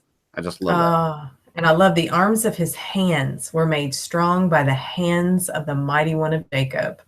From there is the shepherd, the stone of Israel. And just doing a word search on those two words, shepherd and stone. Yes. You just look at all those. They're just continue. Go ahead, John. Well, I was going to say, you look at Joseph. As he was a blessing to Egypt, he was a blessing. If it wasn't for Joseph, Egypt may not have continued as a power in the world. Because he was the one that saw the dream. He's the one that knew what was going to happen. He's the one that allowed the entire. He fed the world. Yeah, he did, and not on top of that, he bought like all the land back from everybody for Pharaoh. Pharaoh controls all the land. He has all the money. He has everything, and so Joseph, everything. Exactly, and then you look, and if we look at Joseph and we look at his offspring and all that stuff, and we place it as, basically the multitude of people, which at that time, Egypt has always been kind of a multitude of people, just like Acadia was a multitude of people, different kinds of people and everything. And we see, if you look at America, for instance, you look at England, look at a lot of these countries, and a lot of people would say these are a curse. These people are a curse to me because they're, they kind of like, control everything. But a lot of the money in the world and stuff comes from, unfortunately, the taxpayers and people that pay all these taxes and spread money across the world. There's a lot of people that go and they are missionaries to the entire world. They go help feed hunger. If it wasn't for America and the people in America going out and feeding people all over the world, not that there isn't people that die of world hunger, but you see most of philanthropy coming from America, from the multitudes of people, because you don't, and I could be way off on this, but that's what it made me think of. You think of Joseph being a blessing to his country, and you think of the righteous people in the world being a blessing to their own country, even others. You could go for days on the blessings and the prophetic implications of Joseph. Ezekiel 38, you talk about the two sticks, the northern tribes and the southern tribes again. Joseph says, when it talks about that blessing, it talks about the stick of, Ephraim, which is in the hand of Joseph, when it talks about that blessing there, and the prophetic implications there, as you're talking about of Ephraim being spread out and scattered throughout the world, sown into all nations, not just one tribe, all everywhere. They've been sown into, and it's in the hand of the blessing of Ephraim, which is in the stick of Ephraim, which is in the hand of Joseph. There's just so much prophetic implication to those verses about, and you also have a mixed child with Joseph. Probably, I'm sure he didn't have a Hebrew wife there in Egypt. You have a child that's mixed with Egyptians, which possibly were black, possibly were. He had a coat of many colors. Yeah. He has a coat of many colors. So yeah, throughout all the world. And so I'm just waiting for that restoration, and his blessing, is from, you were talking about that breach of Jeroboam earlier, Patricia, and Solomon. Which is where the division occurred between Ephraim and Judah, and that prophecy in Ezekiel 38 comes from, that I just mentioned. That breach of Jeroboam, it's the northern tribes. If anybody remembers, Solomon had incurred all this debt, right, for the expenses that he had brought upon the nation of all the building and great things, specifically the temple. And now he had passed, and these people were calling on Israel to pay back what they were owed for all that they had been given, all the services had been provided. And the taxes were really heavy on Ephraim, who was the younger brother, right, and Judah, right? Yep. And the king says, hey, give us some relief. Give us some relief here. It's too much for us, right? And initially, they were going to say, yeah, we understand. We can help you there. And then, the older brother, Judah, says, that's when he says, my little finger is as big as my dad's waist. You think you had it bad now? I'm gonna do twice as much. It's going to be worse for you now. And that's where that breach occurred. And that breach has been between Ephraim and Judah, that family feud is still ongoing to this day. And we're looking for that reunification of Ephraim and Judah, of what Ephraim has to recognize Judah's blessing and rightful place, and to understand they are the older brother. The scepter shall not depart from Judah's feet. They've been the holders. They've been carrying it, the whole time. Ephraim has to recognize Judah has suffered much. We can't say righteously. They've suffered much and been there. We have to acknowledge that. At the same time, how does that breach get healed? Judah has to recognize who Ephraim was. That picture of Joseph, right? That picture of Joseph is so clear. When his brothers saw him, they only saw an Egyptian. They didn't recognize him. Right. They didn't recognize him. They only saw him as an Egyptian. So Judah, it's the same picture of the brothers seeing Ephraim. Well, they thought he was dead. They thought he was dead too. They thought he's gone. Just like Judah thinks that Ephraim will never return, because it's just not going to happen. Israel's not going to return. It's not going to happen. So that's the same thing when Judah sees all these people now all over the world coming to understand and wanting to know Torah. That's what they see. They see Egyptians, right? But the Egyptians who saw him and knew him, all they saw was a Hebrew. Interesting. Exactly. So, as soon as he is fully recognized for who he is, you can see again prophetically what's going to take place in the future. I long for that day of that. I do too. What's interesting though, and correct me if I'm wrong, but the scepter not departing from Judah is not indefinitely, from my understanding, because in verse 10 it says, until he comes to whom it belongs, to him will the obedience of the people be. Right. But he's still of the tribe, he's still right. Yeah, he is of the tribe of Judah. Yes. So it's still with them. Exactly. So, yeah, but right, the right to rule. Exactly. Right. Exactly. Yeah. Right. Oh, very interesting. And then here's John's verse. Here's your verse, John. Benjamin, a ravenous wolf.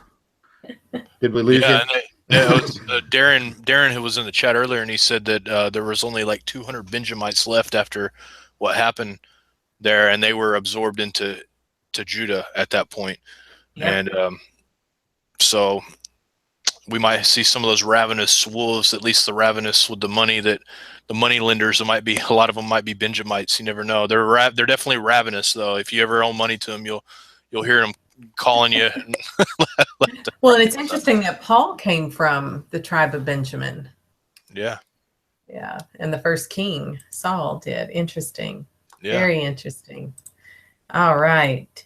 Do y'all want to discuss some more, or because it talks about him being those are the blessings, and then of course him wanting to be buried back in the land of his fathers after that. Yeah, they're Anything always about going that? back. Yeah, no, it's just always interesting that they always take great care to say where this is. John, I wonder John, in First Kings it talks about David being buried with his fathers, but they call it the city of David in First Kings chapter 21, 1 through 12. I wonder if this is the same location. It may or may not be. I'm just wondering. I don't think so. Mamre is where this is in Israel. They know where this is. Everybody still knows her. There's this big, still well cared for place. You can go in there and visit the tomb. There still today. Did you point it out on the map that John has? I don't know that I can specifically, but it's not far from Jerusalem. It's just north. It was called Mamre, I think. So if you just look up Mamre. Oh, okay. Interesting. Who was mentioned here briefly, you can go there still today. They know where this is. It's one of the restricted areas. Israelites cannot go there. It's interesting. Israelites today cannot. Wow. Citizens of Israel can't go there. Interesting. And they have all these signs. John Holler said that, but he went and visited this not long ago. If you do his channel and do a search on that, you can go there, and he has some pictures where they have it all walled off and barred. You can actually take pictures in there where they're. So it's still there today. They know where this is. Interesting. All right. Well, I'll go ahead and screen share again, and we will finish up with chapter 50 in the book of Genesis. So when Jacob finished charging his sons, he gathered up his feet into the bed and yielded up the spirit and was gathered to his people. Joseph fell on his father's face, wept on him, and kissed him. Joseph commanded his servants, the physicians, to embalm his father, and the physicians embalmed Israel. 40 days were fulfilled for him, for that is how many days it takes to embalm. The Egyptians wept for him for 70 days. When the days of weeping for him were past, Joseph spoke to the house of Pharaoh, saying, "If now I have found favor in your eyes, please speak in the ears of Pharaoh, saying, my father made me swear, saying, behold, I am dying. Bury me in my grave, which I have dug for myself in the land of Canaan. Now, therefore, please let me go up and bury my father, and I will come again." Pharaoh said, "Go up and bury your father, just like he made you swear." Joseph went up to bury his father, and with him went up all the servants of Pharaoh, the elders of his house, all the elders of the land of Egypt, all the house of Joseph, his brothers, and his father's house. Only their little ones, their flocks and their herds, they left in the land of Goshen. There they went up with him, both chariots and horsemen. It was a very great company. They came to the threshing floor of Atad, which is beyond the Jordan, and there they lamented with a very great and severe lamentation. He mourned for his father 7 days. When the inhabitants of the land, the Canaanites, saw the mourning in the floor of Atad, they said, "This is a grievous mourning by the Egyptians." Therefore its name was called Abel Mizraim, which is beyond the Jordan. His sons did to him just as he commanded them, for his sons carried him into the land of Canaan and buried him in the cave of the field of Machpelah, which Abraham bought with the field for a possession of a burial site from Ephraim the Hittite before Mamre. Joseph returned into Egypt, he and his brothers and all that went up with him to bury his father after he had buried his father. When Joseph's brothers saw that their father was dead, they said, "It may be that Joseph will hate us and will fully pay us back for all the evil we did to him."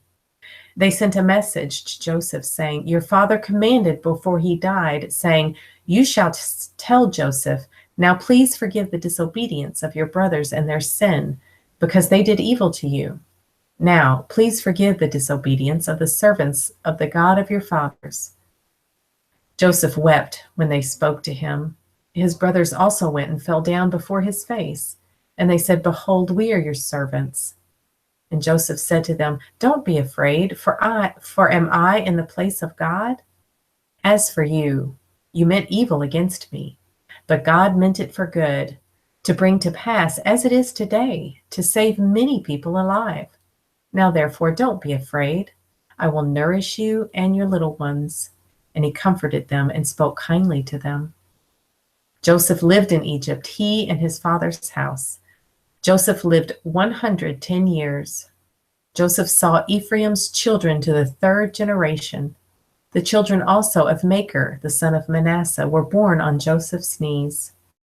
Joseph said to his brothers, "I am dying, but God will surely visit you and bring you up out of this land to the land which he swore to Abraham, to Isaac, and to Jacob." And Joseph took an oath of the children of Israel, saying, "God will surely visit you, and you shall carry up my bones from here."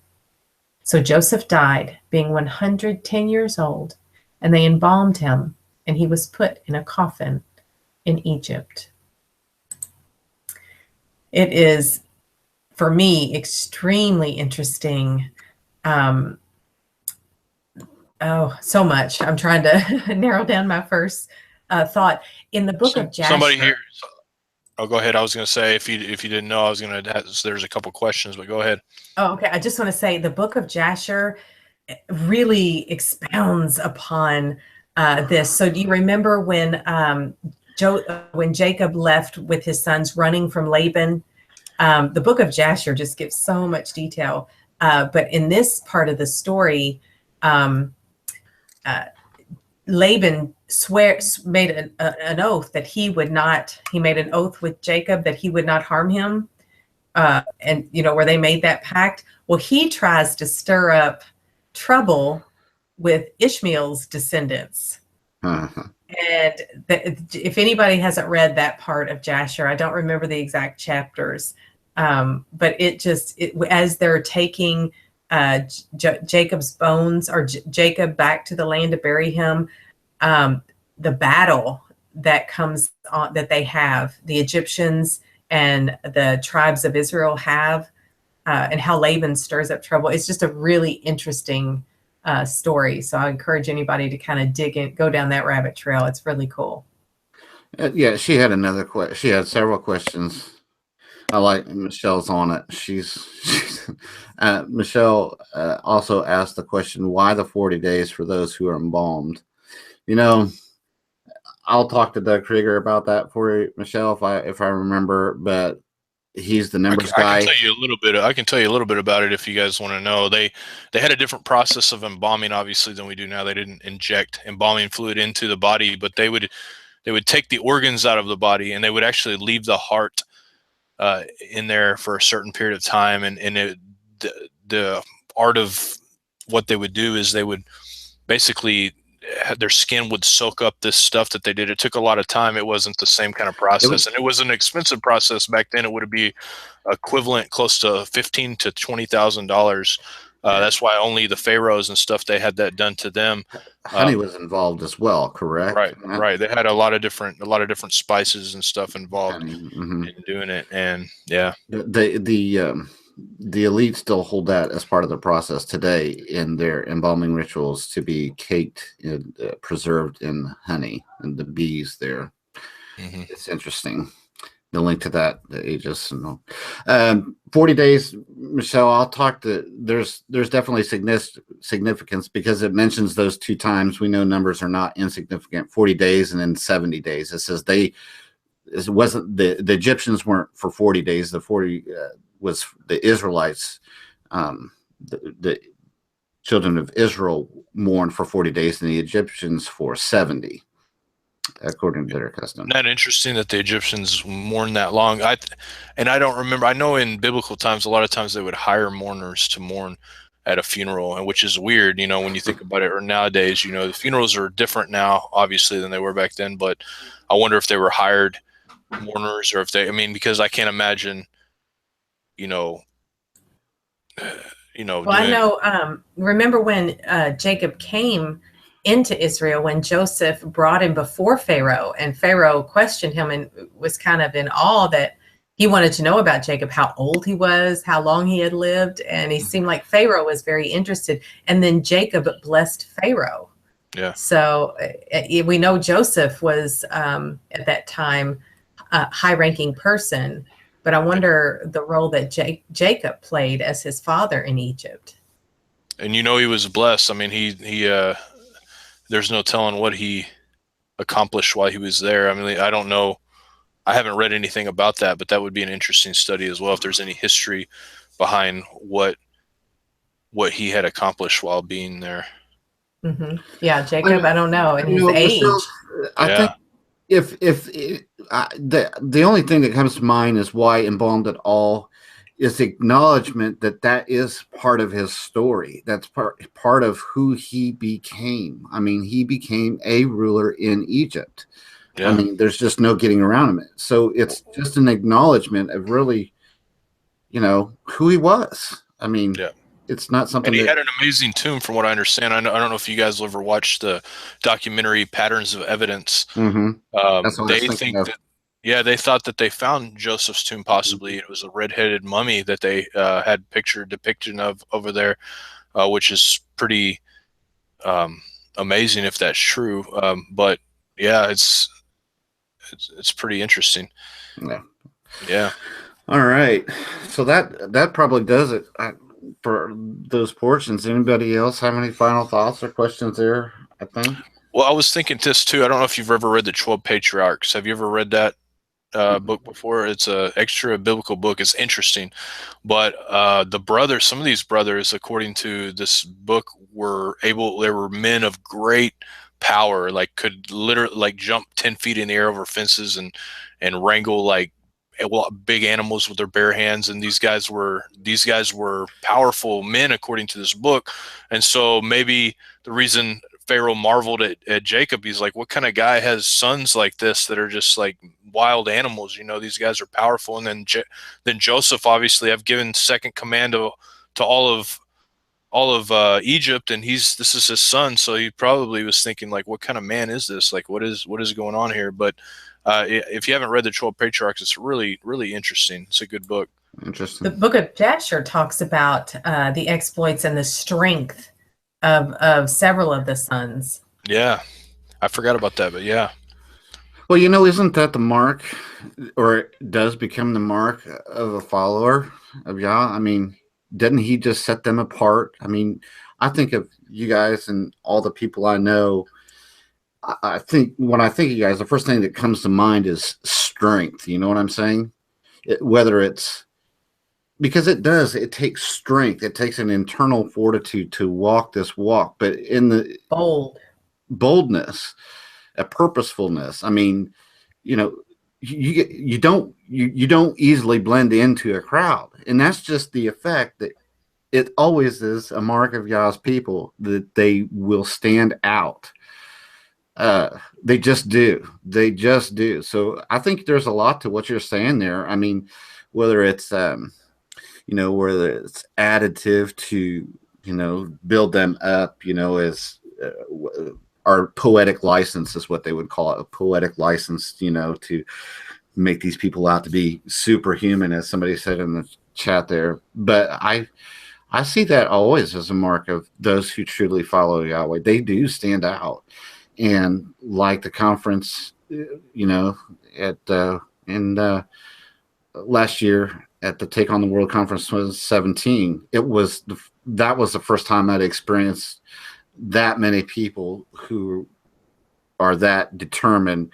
And I got to tell you, I was swamped in that presence, man. It's hard not to be excited when you're around that many people in that presence. I mean, there are a lot of us who spend a lot of time alone, or we come here to virtual house church, right? We get a fellowship here.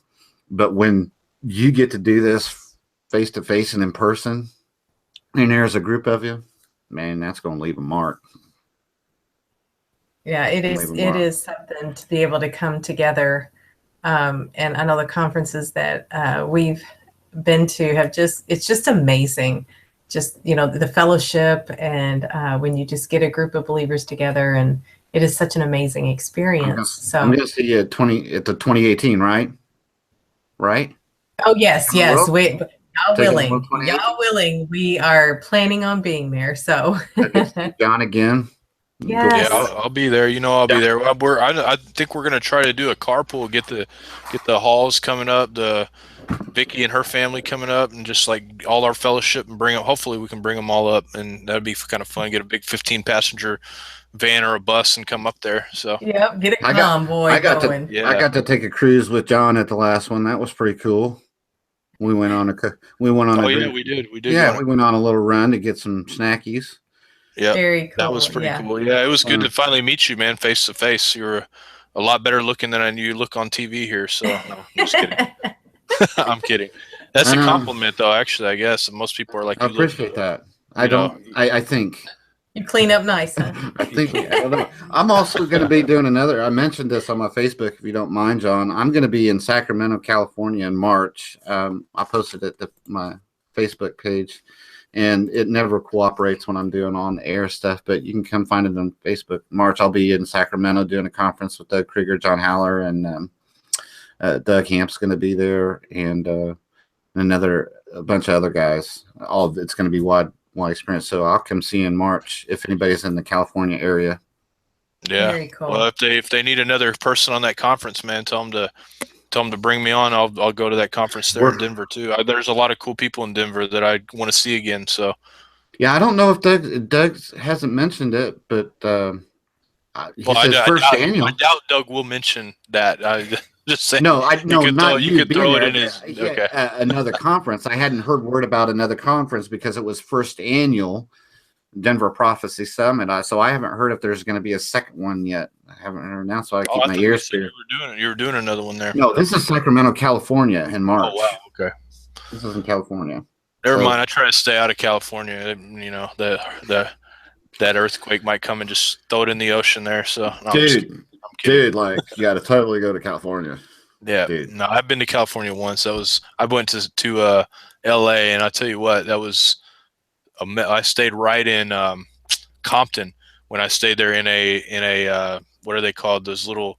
It was a crazy hotel. It was not a parsonage. What are they called when there's like multiple people staying in there?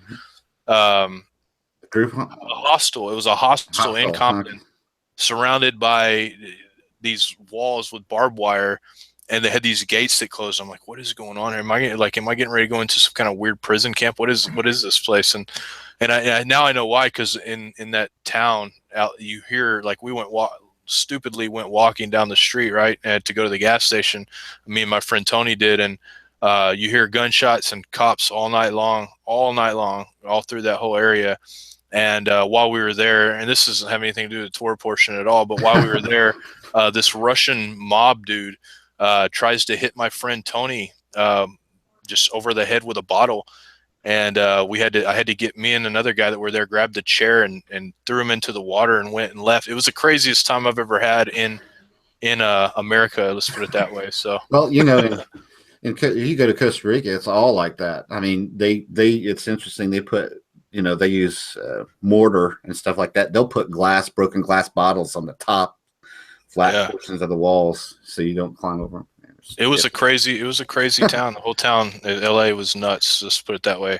I would never want to live there. And if you guys live in LA, I'm sorry, but maybe I didn't go to the best parts. I was in Compton, so I can't really speak well of LA after spending the week in Compton. So we flew out of LA. We flew out of LA and flew back in when we were going to Australia. And oh my goodness, it was, as we were flying in, it's just this brown dome of haze over LA. You can smell it too. We had a long 12-hour layover, so we went ahead and got a hotel room so we could sleep because it was a long flight, 19 hours. And so the kids, there was a pool, and they said, "Hey, can we go swimming?" And I was exhausted, so we could see the pool from our hotel room, and we looked down, and there's a man laying on one of the recliners, and his pants were laying beside him. And I was like, "Yeah, no, we're not going swimming. No, we're not." Well, we didn't get it tonight, but the Torah portion out of the other Torah portion, the second part of this is where David is blessing, is dying. He's passing away, and he's blessing Solomon. For those who want to read it, who didn't get to it, that's another pretty cool. I guess it has to do with the blessings being handed down and continuing that way, which is why it's paired up with this. But that's another pretty cool portion too to look into, that blessing of Solomon. Yeah, in the New Testament readings, especially the Revelation. Yeah. Will be good. Yeah, so, but very cool. Well, I appreciate being on tonight. I don't know if you guys have been wrapping up at this time of night, but yeah, we usually try to wrap up around 10. It's that's the goal anyway. It was fun being here. So, Zach, it was fun to hold your seat down a little bit tonight. I appreciate it. Yeah, My House Ministries has been doing an amazing job on Virtual House Church. I really just thank y'all. They have done an amazing job. I enjoy. They'll be back next week, so that'll be good. And I think they're going to start doing it bi-weekly now. Okay. Instead of weekly, just because they have their own ministry growing at their own house, which is why it's called My House. They have the thing there, so they're growing there, and so they're going to be doing it bi-weekly. So you might be seeing me, Patricia, and Chad and Jake a little bit more, guys, on Virtual House Church. And yeah, I got to meet him too in Ohio too. I just keep plugging that. Chris and Liz, you owe me a healthy fruit mixed drink. Yeah, that's going to be a really cool conference. It's going to be awesome. Yes. I've talked to Liz and Chris about when they were planning it, and the place that they have for this conference is amazing, to say the least. And I can't remember the name of the place right now, but it's a Christian camp up off the lake area. It's going to be awesome. Awesome. And is that website Take on the World 2018? Yep. Okay. Yep. Yeah. So just go to that website. And John, I love it. I love Virtual House Church every week. So I just thank you so much for having me on. And of course, it's been a blessing being on. Yeah. Well, you're always a blessing when you come on the show. I mean, you always know how to bring the conversation around to where it's supposed to go and do a good job. And Chad, you do a great job too. You didn't have your show Monday. What happened there? We're making money off of this beast world. They want to take the holidays off, and I'm working. Troy and I work together, so we're nights, weekends, and holidays. The beast holidays. So we have to work Christmas. We work the Christmas, and we work the New Year's. The world's New Year's. We'll take their money so they can be off. That's not a problem. Is tonight New Year's, or is it tomorrow? What is tonight? Tonight's tomorrow night. It's just tomorrow night. Tomorrow's okay. Or actually, Sunday night is New Year's Eve. Tomorrow's the 30th and then 31st. Yeah. So so that's why we're not available to do it. It's just one of those. No, that's fine. I didn't know. If I didn't know if you got scared or something. I figured. No, I ain't. They don't scare easy. They don't scare that easy. There is one more question, Karen, and we've been getting this question a lot, John. Is there anything being planned for Passover this year? I hope so, and I am waiting to hear if I can get the location, because I was planning on doing it in Denver, since there's a large cluster of people that listen to our show in Denver. But I think we're going to probably do it in our own area, our own neck of the woods again this year. But it's pending on location because, as you know, Patricia, you were working with us last year. It was a very big undertaking, and if we can find a location that will supply the food and do all that stuff, which I'm working on a spot, then that would be perfect, because then it would be a lot more enjoyable for everybody involved, the people that are volunteering as well as the people that are going, because it'll be, but we had a big job, and there was, I don't know how many of us that were volunteered, your family, the Lucas family, the Titchener family, and we were all running around the Helms. Oh yeah, we were ragged by the time it was all done because we had 2 locations trying to run food back and forth, film, do all these And childcare and yes. Oh my gosh, yeah, crazy undertaking. So if we can get this location that I'm working on, then yes, we will. If not, we may have something similar. Maybe just a group people can come and join our, monthly. We have the monthly fellowship that we have anyway, and you guys are always welcome to join that. We have those every month. I think next Saturday is the next one that we have, and the first weekend of every month. First weekend of every month, and anybody's welcome to come to those anytime. So we'll do something. I don't know exactly what we're gonna do and how we're gonna do it yet, but we've had a lot on our plates recently to try to look into, and we're doing hopefully we can get it. That would be great. I hope so. Last year was awesome. I was surprised to see so many first time Passover celebrators, and of course we won't do it right on Passover. It'll be directly after, and this will be a good chance for those of you that have never done it before to learn a little bit about it. And even if you missed the original date, there's a set apart time a month later for those that would like to celebrate. It's a good learning experience and a good time to just fellowship and be around people that you guys know the drill. I'm speaking to the choir here. You guys know what it is. So, but anyways, I think, let me know if there's anything I can do to help in any way. So. I will definitely, and like I said, hopefully, if it works out with this location, I'll do it. It'll just be a lot less weight on all of us planning it. I mean, I had fun, but yeah, it was quite an undertaking. It really was. So, anyways, yes, I guess that's it. Well, let's do a silly wave to take us out. Can you guys do a silly wave? Silly wave. You can do silly wave. I'll do the high five. And Patricia, what's your signature? Shakalaka moo moo. There you go. All right. See you guys.